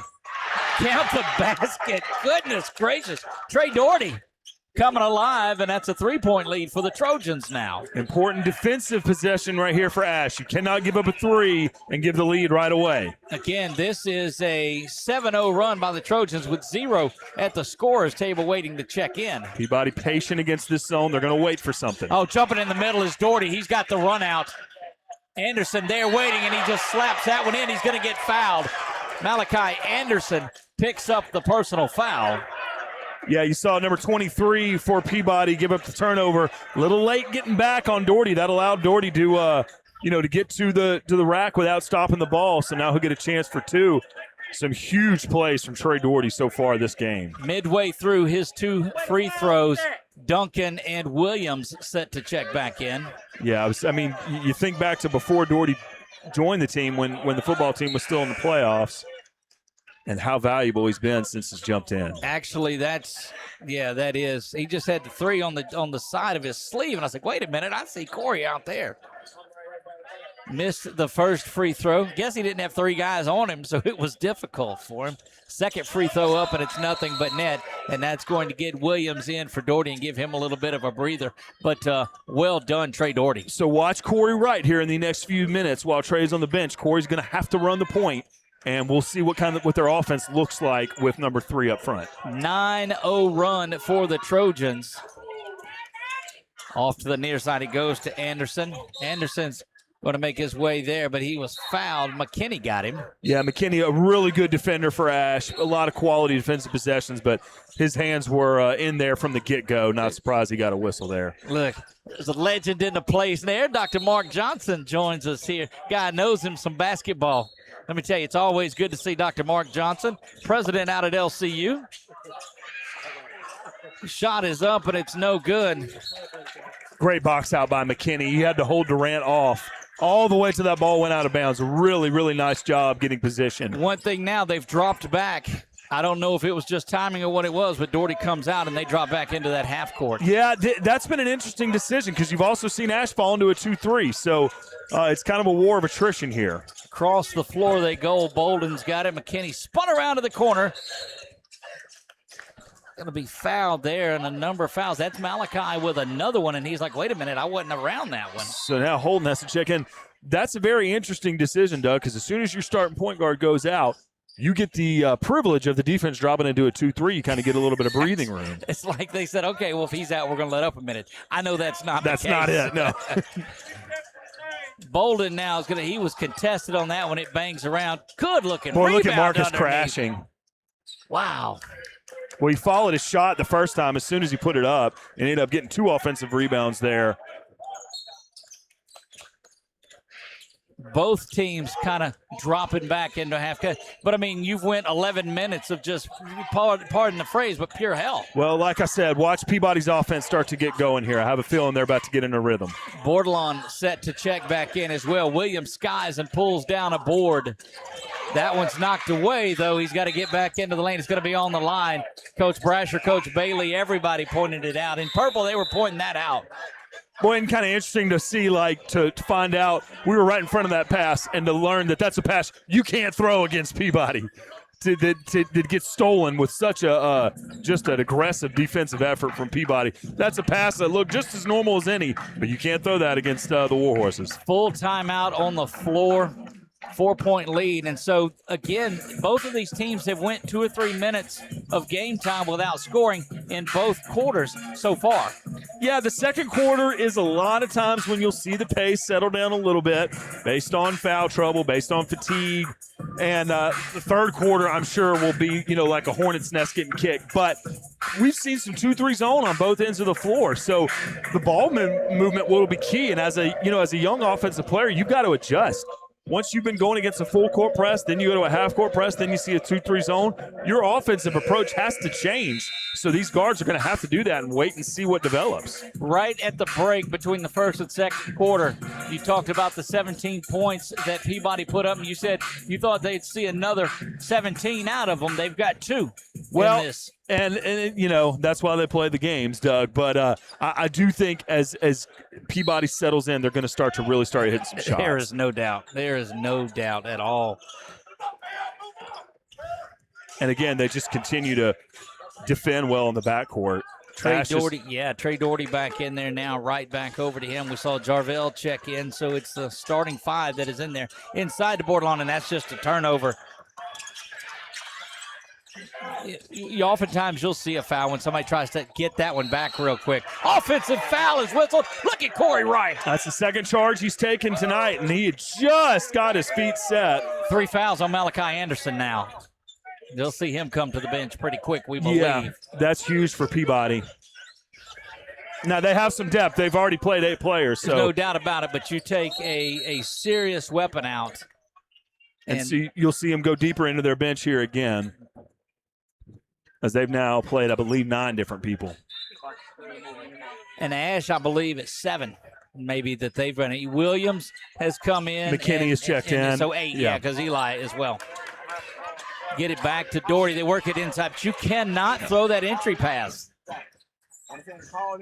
Corey's going to get another one. They got it. That's another charge whistled. And look at Corey Wright just sitting there taking charges. Wow. What a job by Corey Wright. But to go back to that turnover, you can't throw that.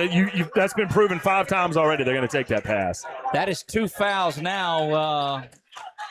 And Peabody has committed 4 personal fouls here, so another one. You brought that up pregame right before the tip-off. That's proven to be something to keep an eye on here. Who would have known that one taken away, and there's another foul going to be whistled. It'll be on the baseline, and Sword picks that foul up for the grab. This is why full court presses don't work 100%. You do get into foul trouble. And now with almost 4 minutes to go, Ash is shooting the rest of the way. That's just the first foul on Sword. Yeah, and we've seen Ash be efficient with their baseline plays. Bordelon's been consistent from the line, so they can get another 2 here. Make it a 2-possession game. Defense has been the key in this game. And just as I say that, I see Josh Mercer, defensive coordinator for the Trojans. Well, you've seen, Coach Brasher talked about rebounding. Peabody's gotten some offensive rebounds. I'm sure that'll be a point of emphasis at the half. Bordelon gets the shooter's touch and has that one roll. 25-19 in this one, and back into that half-court set. Doherty pointing out for Bolden to come up and play the point here. Ash has hit their free throws in the first half. That's been big. That's what you're going to have to do. This is one of those games that, man, we circled for a reason, and it has lived up to the hype. Back to man defense. Launched that 3 and falls there. Going inside, Tyshawn says, I don't think so. Doherty the other way, out in front he goes, and Tyshawn brings it home one more time. And a timeout on the floor. Let's see if we can get over and see that one again. I don't know how much of it is on the floor, but here's our Tire Discount Center instant replay. They're working it around. So it's going to take it a minute. Yeah, he blocks the shot flat-footed. Doherty gets it, saves it from going out of bounds. Tyshawn runs faster than anyone on the court and somehow catches the ball in the paint and gets back up above the rim for the slam. What a run by number 0. Look, I'm telling you, they are fired up here in Caesars Palace. but no lead is safe. You went back, and it was a 5-point lead. It was 17-12, I believe is what it was at one point. Or no, 19-14 was the lead. And so they've went on a 13-0 run. Yeah, and that's kind of started with the foul trouble. Once the foul trouble starts, you can't press quite like you want to. Got some guys on the bench that didn't plan on being there. So it's a little run. Basketball is a game of runs.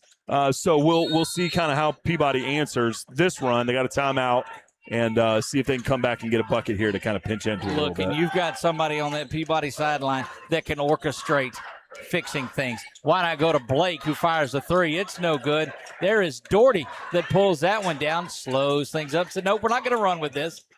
Bordelon sets a little bit of a screen. Kicks it outside. Corey from downtown. A little off balance there. That one's going to be out off of Tyshawn. Yeah, a little bit of a heat check. Corey shot that one pretty quickly. Obviously, he shot well in the first half, but pulled that one real quickly, so Peabody will get it back. The crowd is kind of settling in just watching this one. You don't hear a lot of noise except for a big play. Stepping in, going to the lane, and that'll break the scoring drought there. That's a really nice drive by Sword. Use his left hand, get all the way around the lane, and get a bucket. Timeout is whistled here. 2-possession game. 2:21 to go until halftime. And I don't know that any lead is safe on either side of it, Marshall. You know, one thing that's interesting, and it's going to have to go this way, Jarvell is going to have to be patient on offense. He is, in a lot of ways, the offensive MVP, not just because of his scoring, but because of what he can do to help run that offense. That's right. He hasn't had a lot of opportunities. He's had to pass up on a few jumpers where he was open, but it probably wasn't the best shot. He's got Holden matched up on him on a lot of these possessions. We'll see how Bordelon gets himself going offensively. A lot of times this is kind of how it goes for a guy like him. It's not going to start off, in the first quarter where you got 8 points. But he's going to get his. It'll be interesting to see how. Is this the point where they start driving a little bit more? As that full court press is back from Doherty, they started getting Peabody in foul trouble with this. I think that this matchup that Jarvell has right now is one to watch to see if maybe he can capitalize in some one-on-one situations. Doherty works it inside. Speaking of that matchup, he passes out of a double team, which is so smart. There goes right, elevates, fires, no good. Tyshawn banging around, showing why he's the #1 recruit in the state of Louisiana here. No foul whistle. Keeps banging around and gets the tip in. And Coach Lance Brasher points him out and says, that's how you're supposed to play, big guy. And look, what a sequence there by Duncan. But look, that offensive possession got started with Jarvell getting his touch in the post against a matchup that worked for him. Right. And that's how everything got started. So I think if he can kind of see where he can help this offense once the three-point shot isn't just falling every single possession.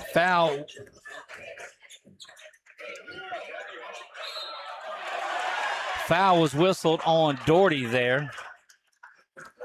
That's on Duncan. Came over late trying to help. So 2 quick fouls, and now they'll go to the line.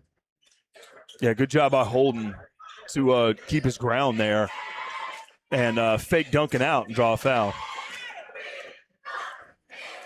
Second one no good. There is Bordelon to pull that down. 1.5 to go in this one.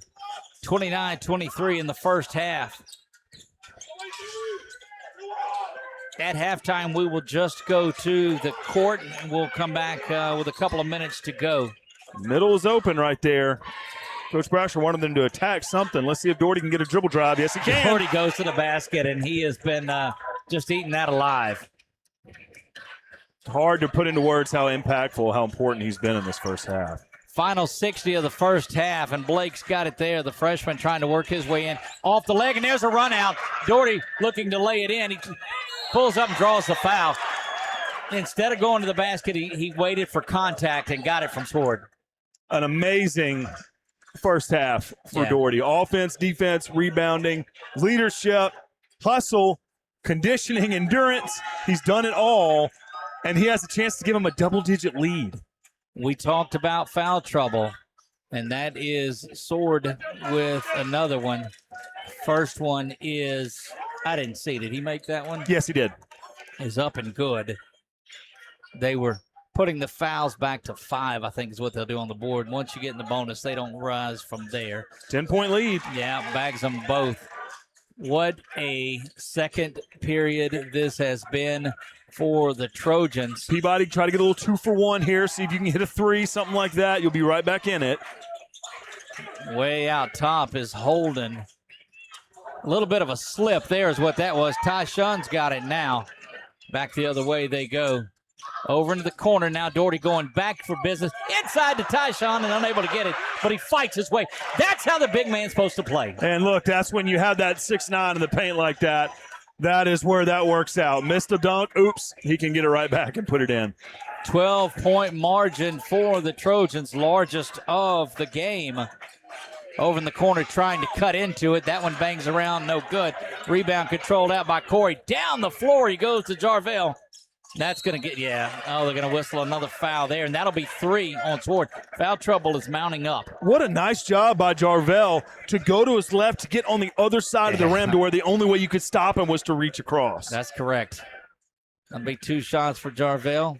And they're quickly coming over because they'll change it. Once it gets to 5 fouls and a bonus, they quit adding to the foul total. And that's what they're correcting here. Jarvell gets that one to fall. And I will try to check at half and see the free throw shooting guy. I think Ash has only missed 1 or maybe just 2. They've shot really well from the charity stripe. That's been huge. Big crowd starting to make their way downstairs here prior to halftime. Got to go get something to drink. That was right. That was a wild first half. 37-23, 14-point lead for the Trojans, elevating. Yep. Buzzer beater, got it. You see Coach Brasher not happy about that. No, not at all, but 37-26, an 11-point lead. Yeah, that's a big shot there by Sword at the buzzer. You had a feeling that he was about to rise up and hit that shot. Not surprised at all that he did it. We're going to take a quick timeout and step away here for a little bit of halftime. Center brings healthcare.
your child at no cost to you. We provide comprehensive physicals, wellness checks, sick visits, sports physicals, immunizations, behavioral health counseling, and more. Our licensed medical providers, nurses, and social workers are ready to care for your children with no out-of-pocket cost to families or the school board. Our purpose is simple: keep students in school, parents at work, and help students thrive. Sign up today and help keep Rapides healthy.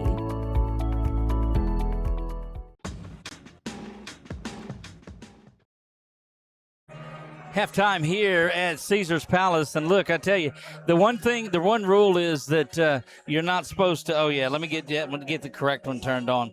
Is that people that sit by me end up coming on the mic too, and we've got one of the great ones in our area, Dr. Mark Johnson, president of LCU, and great to see you out tonight. Yeah, it's a pleasure to be here. Yeah, get some good basketball here. Got some guys working hard. We can see both coaches working hard to get their teams where they need to be.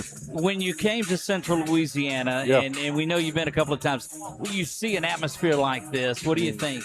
No, this is what I expect. Yeah. You know, with these two great teams going head-to-head, I said that the key to this game will be, number one, composure. Which team can maintain composure? We saw some turnovers there early, which kind of some turnovers you normally don't see from those guards because we've been keeping an eye on them for this year. Right. And so, the coach is going to reset them, get them out here ready to go, and I think it'll be a good close game. Look, you've played a lot of minutes on a basketball floor at every level of it. How much elevated does the emotion get in a game like this?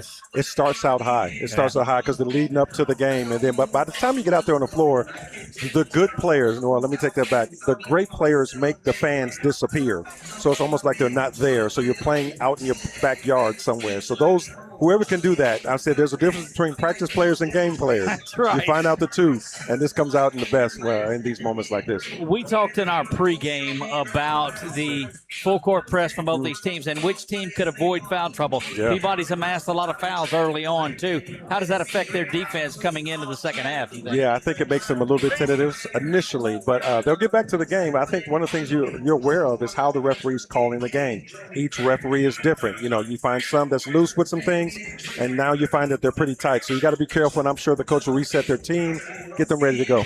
Dr. Mark Johnson, we appreciate it. We're going to let you just be a fan of this one, but we appreciate you taking a few minutes to visit with us. Absolute pleasure. Thanks, my friend. There you go. Dr. Mark Johnson, president of LCU, doing a tremendous job over there. And we're about a minute and a half to go. We understand there have been some serious streaming issues on this. Froze for a while. It's 37-26 here. Not sure if the broadcast is back, but the very first thing that we will do is re-upload it and broadcast it again this evening so you can go back and watch it. That's the problem with basketball, is just the internet and those things on there. So it's certainly been a battle for us, and then when you get everybody that's in here, that makes it tough as well.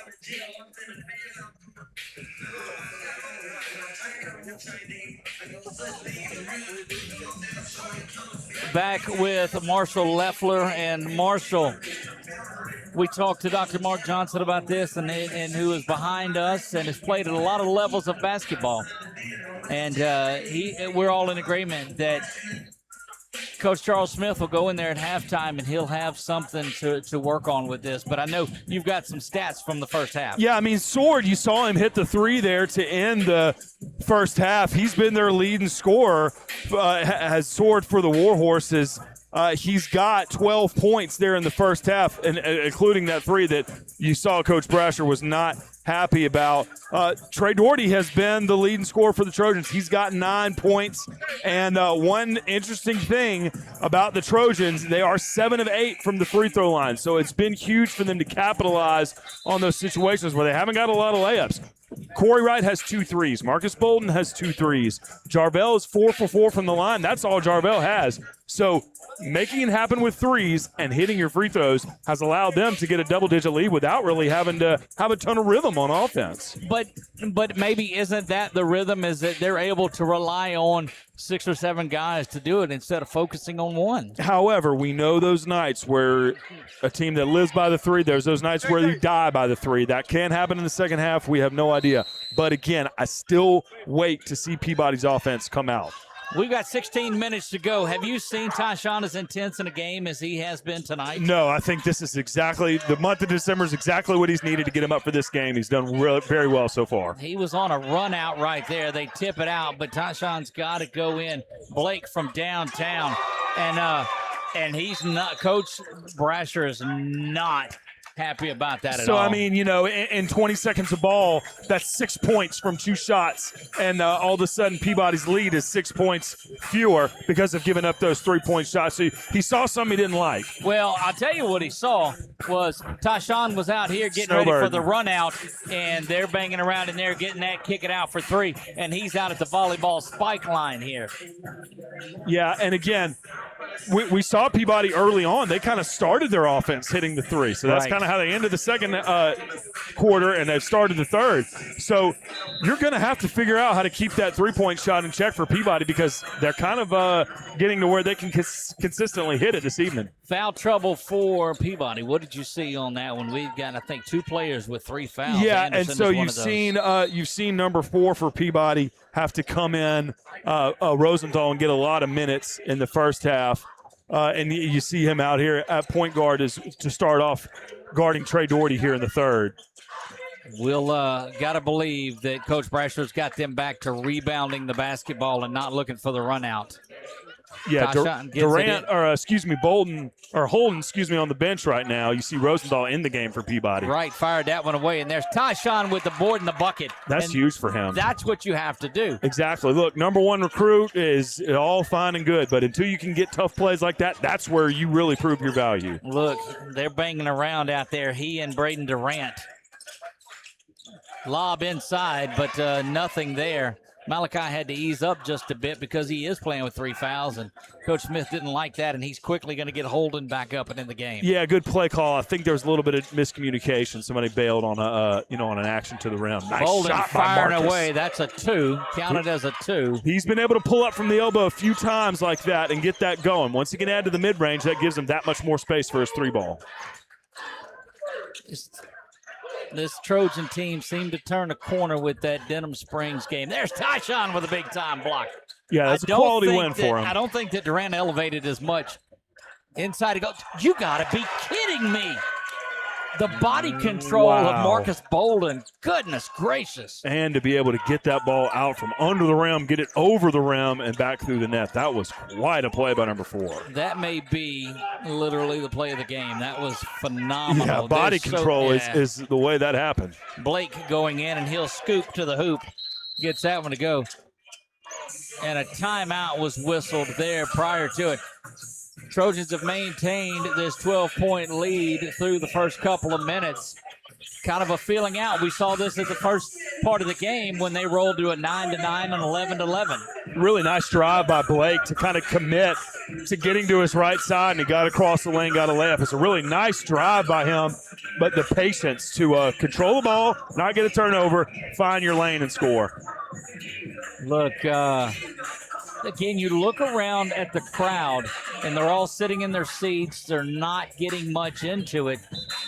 And a lot of times you see games, and the crowds are into it the entire time, and they will be in the fourth. But I think they're watching a couple of masterpieces being played here. Yeah, both teams you kind of seen make several different adjustments. They haven't just gone at the same thing over and over again. So I think the crowd is still kind of figuring out, look, how are these teams going to go into this fourth quarter?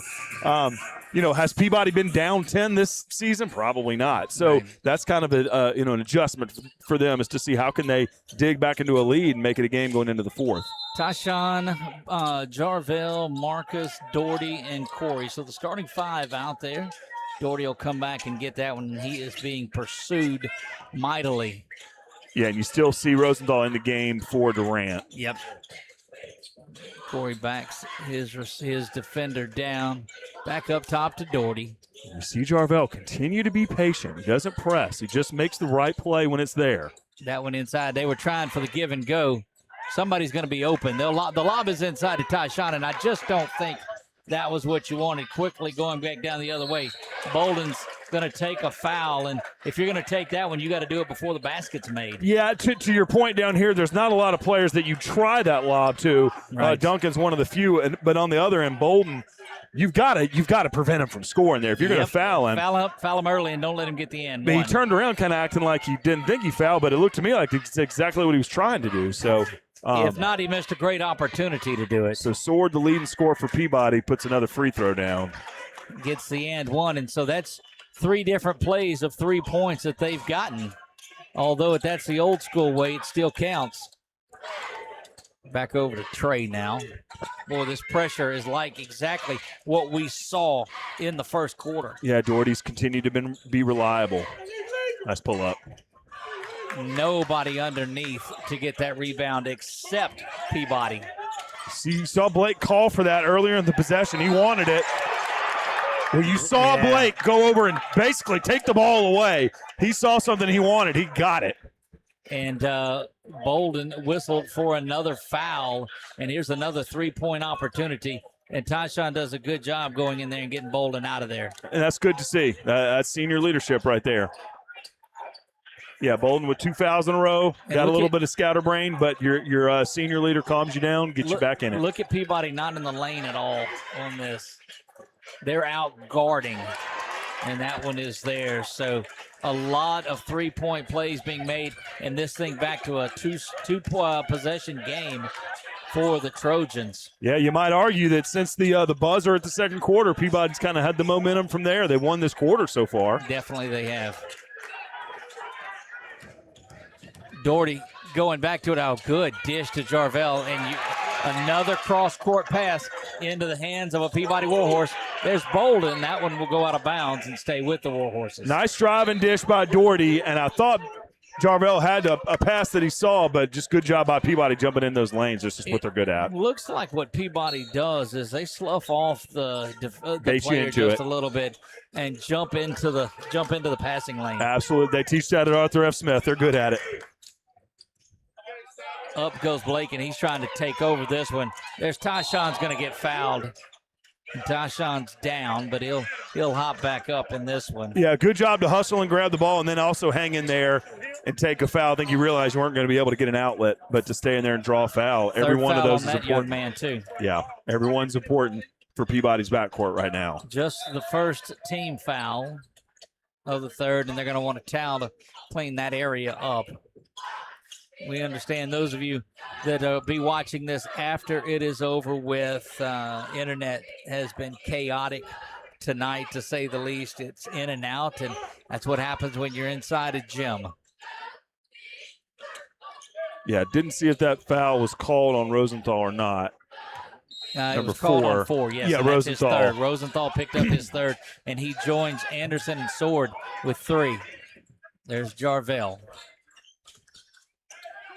Reset, take a little bit of time, but you don't want to get out of that offense. They just, Peabody has answered. Mismatch there with Jarvell. That's where he's wanted it. Gets the and one. And again, using that rim to shield himself and get an angle.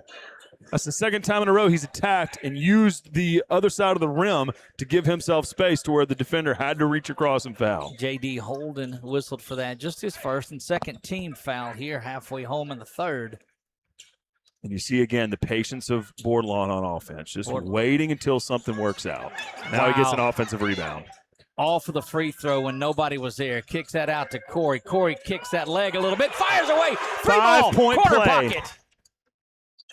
Because Peabody had been playing off of the line and hooking up with the guards. A 5-point play for the Trojans.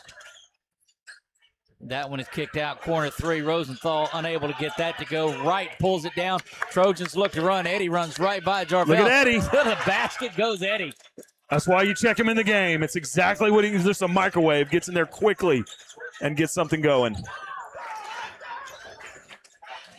50-37, a lead that had gotten to 6 is now ballooned up to 13.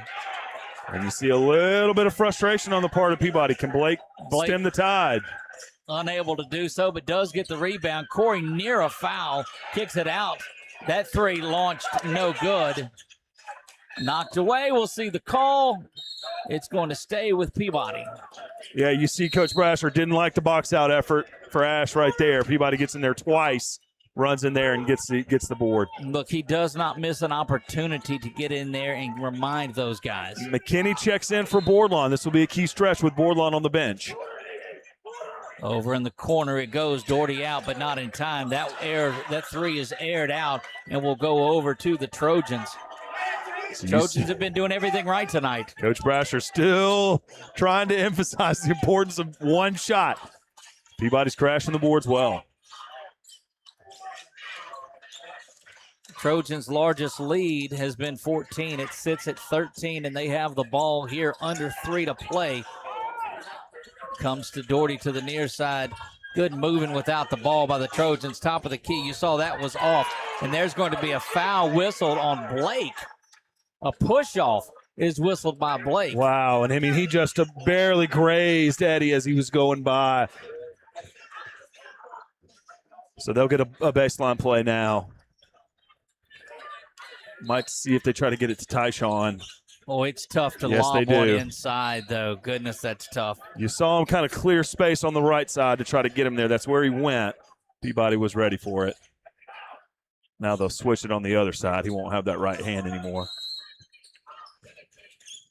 Now they'll just work it back up normal. Corey thought about firing away. He'll drive to the basket, drawing the foul. And this is what they did at the end of the first, start of the second.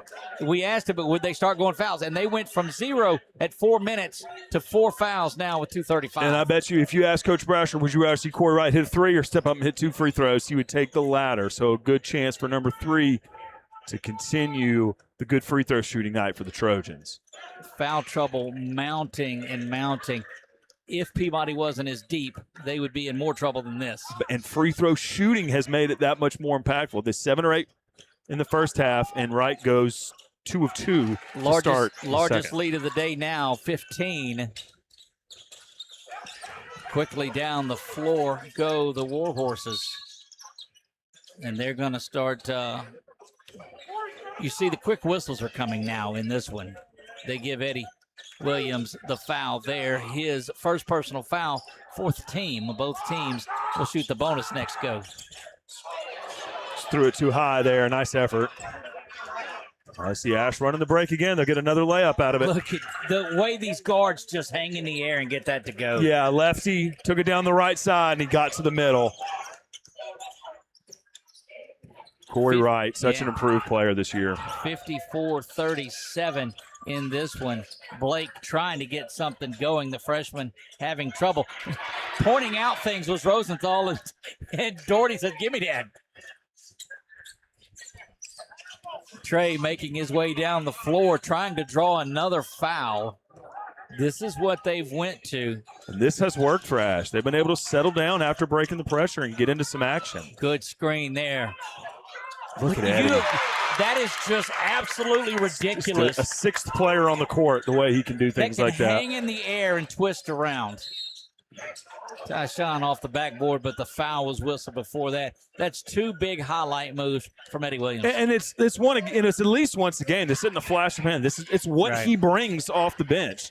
Is that sort of energy, that sort of lift. And when your starters are tired and 14 checks in and his head is above that square, it is a lot to deal with, offensively and defensively. Look, he can get up and block shots too. We talked about it being a 2-possession game for Peabody after a couple of threes were made. Those 3-point plays were made the old-fashioned way, the 3-point line. It's ballooned up to 19 now. And now look at the luxury of your rotation. You've got Duncan and Corey Wright checking out. 2 minutes left in the third quarter. They'll get a rest. Yeah, get an extended break. And you got 7 or 8 guys that you can play in the fourth quarter if you're Coach Brasher. There's Rosenthal at the line trying to stop the bleeding once again. That one is nothing but net. So I think you do give credit to Ash's defense through 3 quarters or through, most of 3 quarters so far, because this Peabody offense can do a lot. Well, the emergence of Eddie Williams, having Doherty there, but Marcus Bolden shooting lights out early on. And Corey Wright playing mostly mistake-free basketball through 3 quarters. You've added that extra size now as McKinney comes in down low. Eddie for 3, didn't have a chance at it, left it way short from the corner. And you've got to protect in this final minute if you are the Trojans. Back it goes. Blake on board line, the freshman-senior matchup. Blake going to the basket. There's Bolden to pull that one down and get it right back to Doherty under a minute to go. So, yeah, those in attendance have seen a good one tonight, and we're just through 3 quarters. Boy, it makes you go back and wonder if Doherty stays in that Marksville game. Wow. Right down into press row down there. And the lead has gotten to 20, and Eddie's going to be whistled for a quick foul. And that will send Peabody to the line to shoot 2. So now you got Corey that'll check back in for Eddie, who I think has 2 fouls now. But, gosh, Trey Doherty leading score tonight and continues to make those moves to the goal. And, gosh, you see how tired he is. He's been huffing and puffing since 3 minutes in, and he just continues to hang in there and do his job. Literally could put his head up at the rim, and that's just ridiculous. And do you know how hard it is to bring the ball up against Peabody's defense every single time? You've heard it, but you haven't done it. It is intimidating. That break that took Tyshawn out looks like Trojans are going to get to the end of the quarter with it. And that's been another interesting thing is Tyshawn, this is the most complete game he's played as far as offense, defense, rebounding, off-the-ball movement, which has been big for him tonight. Yes. So he's been able to have that kind of impact that you would expect him to have. It's been good. Second one rolls around 58-40. Peabody wants to keep the pressure, but they've got to be careful not to pick up another foul here. Yeah, Blake just went to the bench to finish out the third quarter. He'll look to come into the fourth and try to go strong there to finish. Got to believe in the fourth. You'll see every ball. That's just a beautiful block. My goodness. Yeah, Sword, really nice job of keeping his feet there. Now he'll get a shot on offense. They're calling backcourt here. And a technical's just been whistled. And this, so now Trey's got to make sure he stays away from the action. And that's back-to-back fouls is what that is. So he'll pick up. No, he gave him the backcourt. Yeah, backcourt. And then this one. And that is going to be his 4th foul, picking up the technicals because it does count as a personal. This will kind of give Marcus a chance. He hadn't really got any shots up in the third. Right. This will get him a little rhythm if he can sink 2 here, and he makes the first. Doherty just looked up here, and he's like, man, what a, with that smile and that look. Back to 20 as Bolden puts them both in. The Trojans will get the ball and an opportunity to extend this thing a little bit more. Got to briefly talk to Trey before the game. He was feeling good. Felt very confident, very ready to tip off. He's played really well so far. Now look at him now splitting a double team and making an assist out of it. Corey's going to try to go up and get a foul. He's going to travel prior to that. Got to guard and make sure there's not a buzzer beater here with 3.5 to go. Yeah, they gave up one at the end of the second, so they'll put Duncan back in for defense. Boy, you saw Trey Doherty split that double team right there. You don't realize how valuable that is until you don't have someone in your roster that can do that. Here it goes again. Got to make sure you don't foul. That one is launched. Not going to go, but boy, it was close. Trojans will take a 20-point lead into the fourth. Goodness gracious. Marshall, what an explosive third period. First thing I think of, and not these two teams, but you'll remember early on in the season, you were here for this.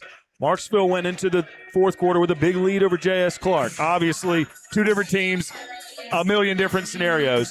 But point being, you can feel on top of the world right now, but you still have to finish. And you can see Coach Brasher's focus. You can see Tyshawn Duncan's focus there in the locker room. They're acting like it's 40-40. Look at his face.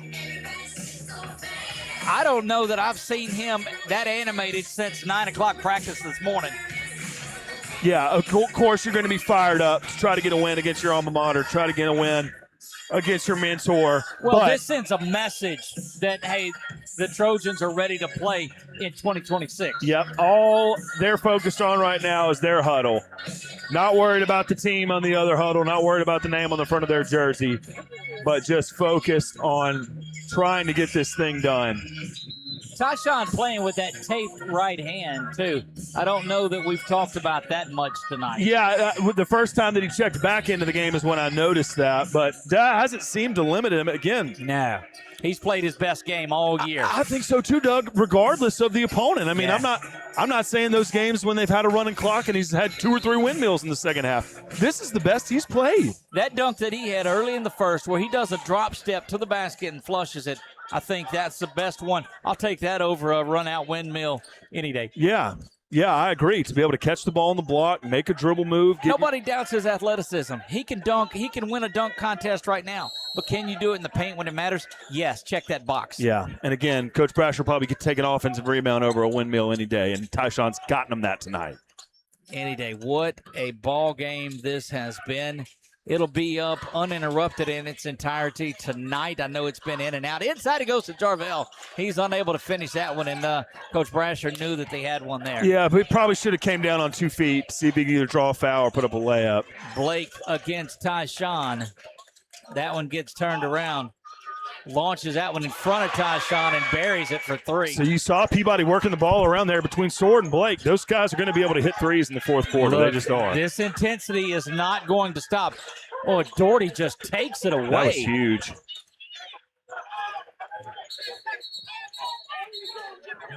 Seeing what the whistle is here. See, are they looking for a 10-second call?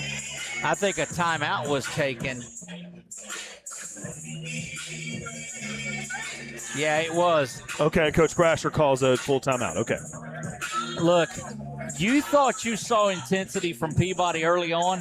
They're right now down by 17, 20 a minute ago. They don't care about fouls and fouling out. They are going to throw everything at you here. Yeah, and now they've got to start right now. They've got to start doing this right now. But again, you saw that pace that Sword and Blake used to get Blake a look there. They can do that 4 times in a row coming up here if they want to. So they're going to have to start this rush now, but they have what they can do to get a fourth quarter deficit turned into something they like. Absolutely. 17-point lead. And what did Coach Brasher say to you after that Denham Springs game when you asked him about defense? He says, giving up 71, absolutely not. We want to give up 50. Yeah, and that was a different kind of ball game, but Ash's effort on defense has been there. Peabody has, especially in the second quarter, not really able to get into what they wanted to get on offense, especially with the different kind of creators that they have.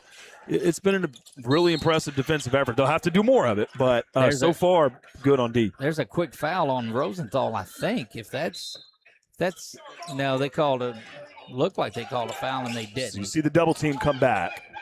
There's Bolden across the timeline. He goes. The lob inside to Jarvell, and that was just too tall to call. That was too high. You cannot get sloppy right here because Peabody will make you pay. Blake trying to heat up. That one no good. Good effort by pulls the board Jarvell. down. Outlet is to Doherty, who needs to slow it down. He'll go to the basket and slow that down. I thought the same thing, Doug. I was just about to say pull it out, but he saw a lane. Good job. Well, and that's the difference. You pull it out, now you face that pressure and that intensity of Peabody again. You can see Doherty, he's just still on a full tank. It's so impressive. Yeah, he's definitely feeling it. There's Anderson, who's not been a factor since picking up his 3 personal fouls. Rosenthal, top of the key, bangs that one back iron. Rebound controlled there. Right hand, no good. Bolden pulls that down to intense pressure. 2 very important stops for Ash right there out of a timeout to limit 2 3-point shots, get the ball back. Now Doherty's got to get across the timeline. Count getting close. Across it goes to Corey. Corey kind of lost his dribble a little bit, steps up and pops that one. Secondary press break. Look, what a big one this has turned out to be. That one not even a shot at it. And look at Bolden. Didn't rebound, but he boxed out. Timeout on the floor, Coach Smith. So saw what you saw right there. 3 missed, 3 possessions, 3 3-point attempts, 3 misses for Peabody. Down here for Ash, twice in a row there. Secondary press break. Once you've gotten the ball into the front court, the pressing defense hasn't quite settled into whatever it is, going to be half-court man or whatever it is they're going to do. During that transition period, when you've broken the press, before the defense settles in, you attack, spread them out and attack. We saw Doherty get it with the layup. We saw Wright do the same thing, and that's been key to turn what could have been 9 points for Peabody into 4 extra ones for Ash. 21-point lead, largest margin. That 20-point third quarter lead is increased by 1. And you can't blame Peabody for going down and taking those shots, but just think, what if they hit all 3 of those threes? So good job by Ash, 1 shot, and then again, get 2s on the other ends to just continue to. And rebounding. This is going to be the longest 6 minutes of the Trojans season right here, because you don't want to get sloppy going down. This last 6 is going to be just like it was 40-40. Yeah, the pressure's not going to stop. They got Doherty in a corner, so Trey has to call timeout there. Smart by him. Yeah, and they'll have to get back to pressing.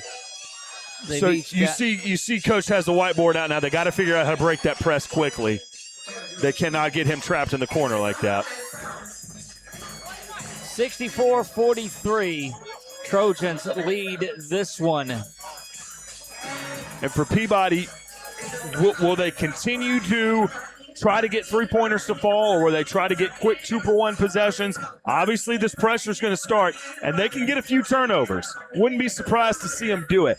But will Peabody still try to get some 3-point shots up, or will they just try to have to score quickly, because that's quite a deficit to try to build, and every little 30-second possession makes it that much more difficult. Look, pressure to 3-point opportunities. They've just got to hit it.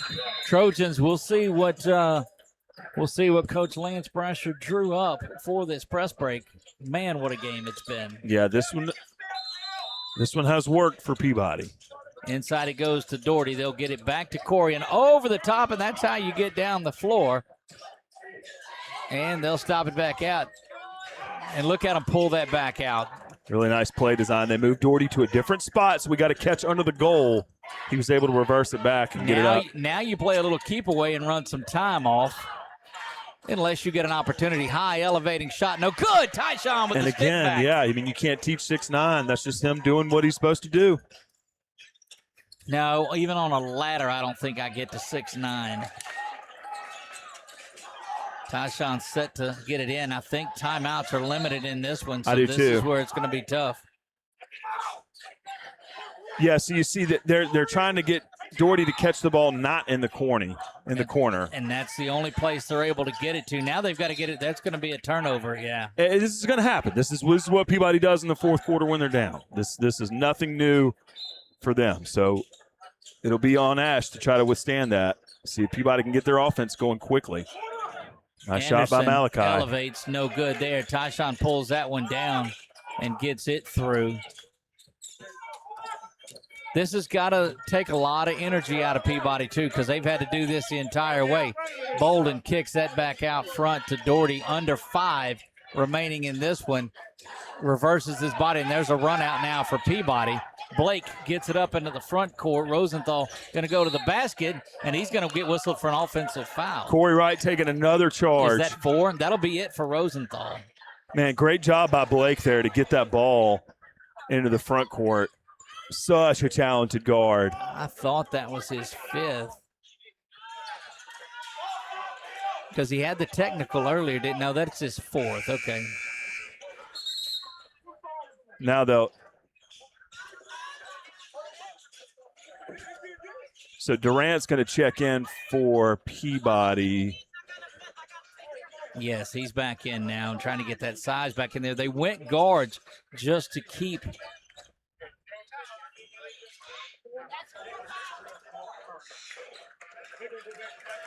Yeah, so first one with 4 fouls now is Rosenthal.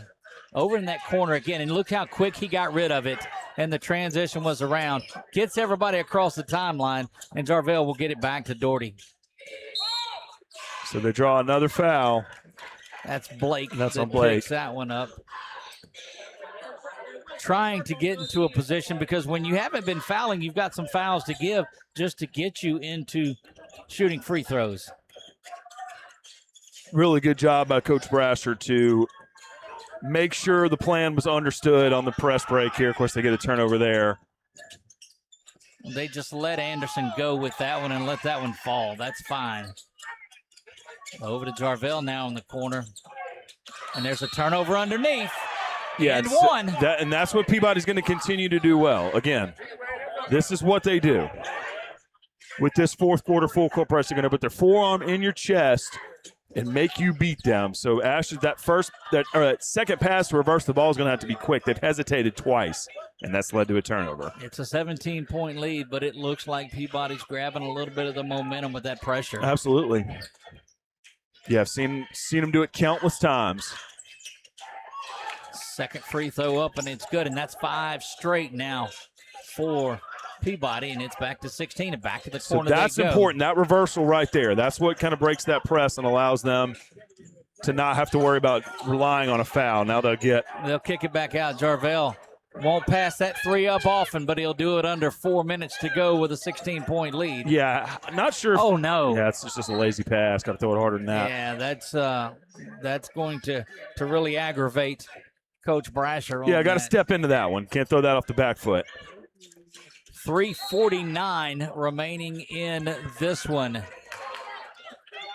You see Doherty just continue to do the work.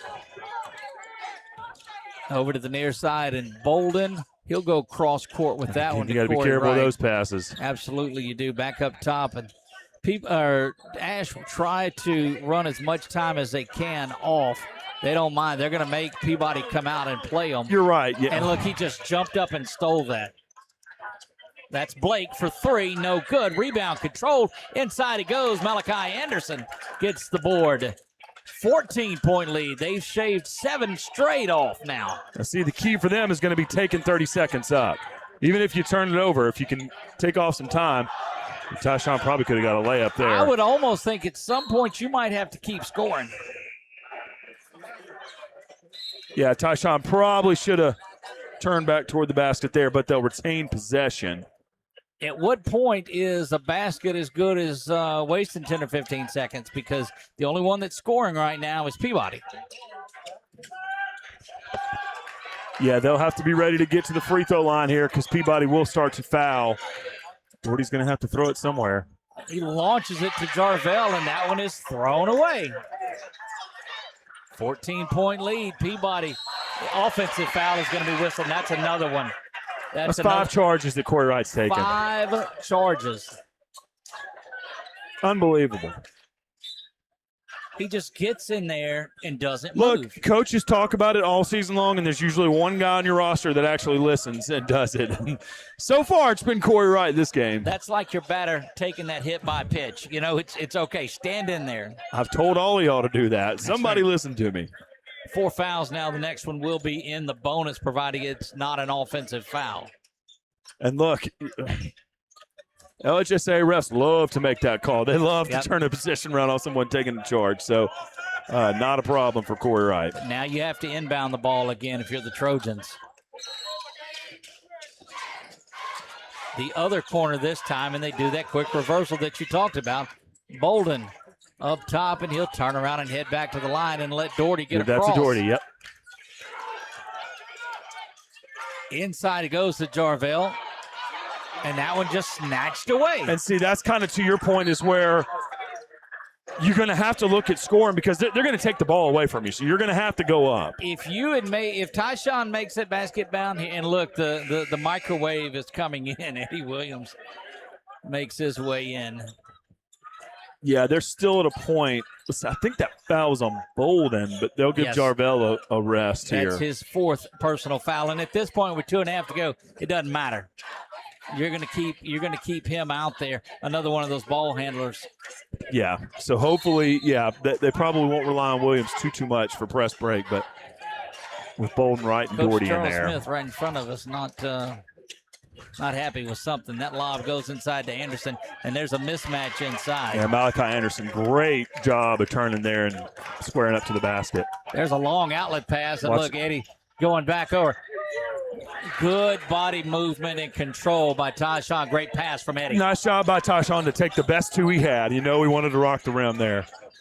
Yeah, sometimes you don't have to do that. There's a lob inside, thrown away, and he gets back. Just about put it in the Trojans' control here with that one. Just the way that Peabody shoots the ball in their relentless pressure, though, it's tough. Wow, what a pass by Corey Wright. And now they've started scoring the basketball. Man, that's a great pass. Blake, the freshman, boy, he's going to be something to watch over the next couple of years. All the way down the floor it goes. Eddie trying to rock the rim, doesn't do it, and that's okay. Pass now it they'll out, kick yeah. it back out. It goes into Corey, who'll elevate the running one-hander, and he gets it to go.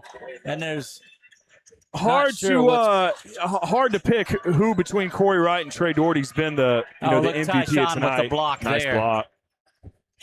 Both guys have just been so impactful. Look, the they're two looking for junior the lob guards. here, and Tyshawn stops, tips it back, and Tyshawn will get the assist. And the stands are emptying out here now. This one is in the books. 74-54 Trojans rolling over Nice the follow there by 17-1 Durant. Warhorses. Got to think this is going to do big things in the power rankings here. Doherty tried to slam one, and he might need a little bit more. And look, it bottlenecks over there, so they're not going to like that much in the corner. That one's no good. Trojans win this one, or going to when the final 27.8 goes off. So this will be Peabody's first loss to a Louisiana team this season, first loss to a 5A team. Ash will move to 14-1. Well, they're 15-1 now. Look, they were 14-1 with that Oak Hill win. Yeah, thank you. But a win over Denham Springs, a win over Peabody in this one. And my goodness. But it doesn't get any easier as 2-5A rolls around either. That's going to be your ball game here. Marshall, your thoughts on this thing, man? Yeah, I mean, it's a statement game for the Trojans. It just shows them that perhaps they can be as good as fans thought they could be. For Peabody, got a few things to learn, but, you've got 3 combined losses between both these teams, so you'll see plenty of them as we move into the regular season. We're going to let Marshall go down and try to catch up with Coach Brasher post-game here, and then we'll get him back up here for that one. Appreciate my man, Dr. Mark Johnson, for joining us there.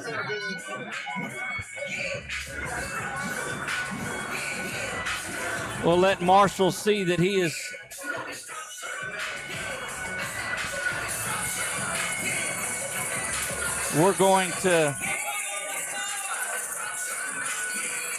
we'll get him to get somebody down there as Coach Brasher has made his way off the court, it looks like. Trying to catch.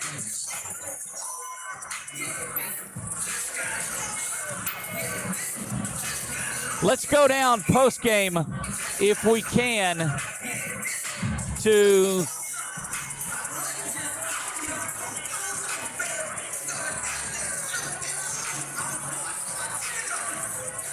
he's going to talk to Trey Doherty, it looks like, when all of this is said and done.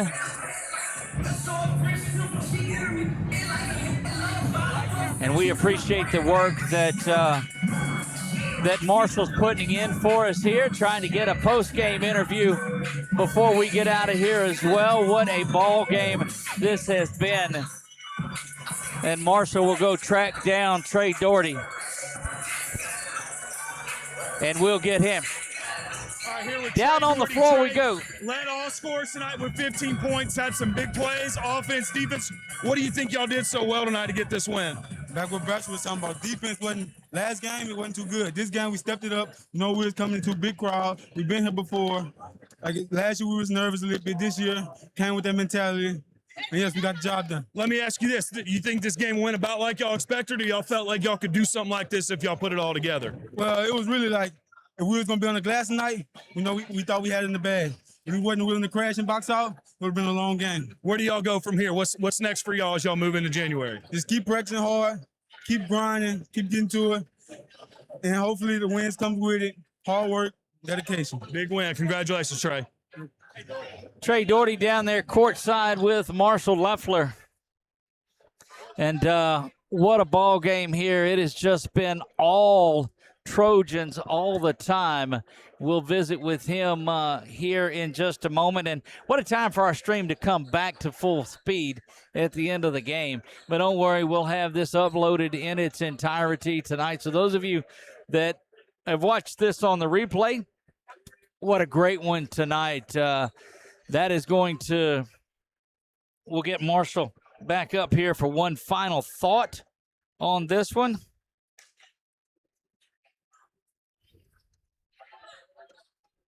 And Marshall, great work down there catching up with Trey Doherty on that one, and he said everything that needed to be said.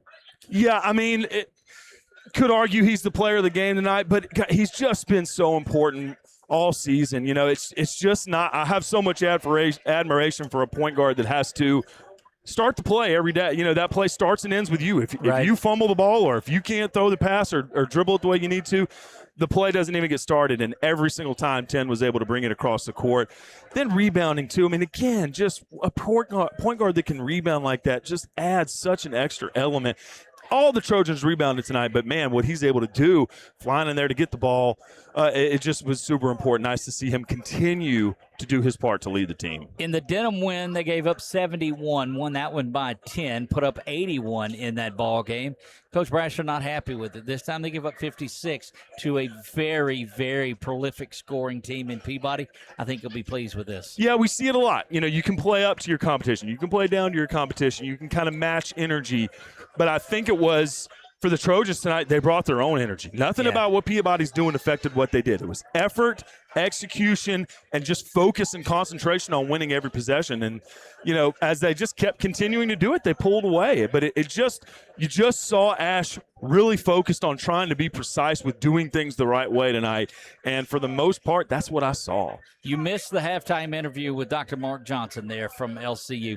And he told us, because he's played at every level, he said the good players don't even think about the crowd. It becomes a non-factor. You saw that tonight in this game. Yeah, you've seen Dr. Johnson around. I've seen him at some games around town this season. You can see from his vantage point, he's looking at things at a high level. So very, very good to get his insight there. Guys, that's going to wrap it up. Trojans win this one big.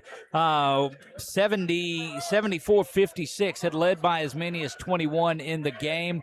And, boy, we're delighted to be down here. Great work by our man to get the shot post-game. Great interviews with Coach Smith beforehand, Coach Brasher beforehand, Trey Doherty out there. And, man, we'll catch our breaths and be back at it before you know it. Yep, thanks to NDI Heating and Cooling for bringing us this game of the week. It's such a cool thing to do. And, boy, we've had a great time doing it this season. Can't wait to keep it up. Absolutely. For my man Nick Morrow, for Brett Stallsby, for Marshall Leffler and all of the Trojan Nation, I am Doug Gang. God bless you all and good night.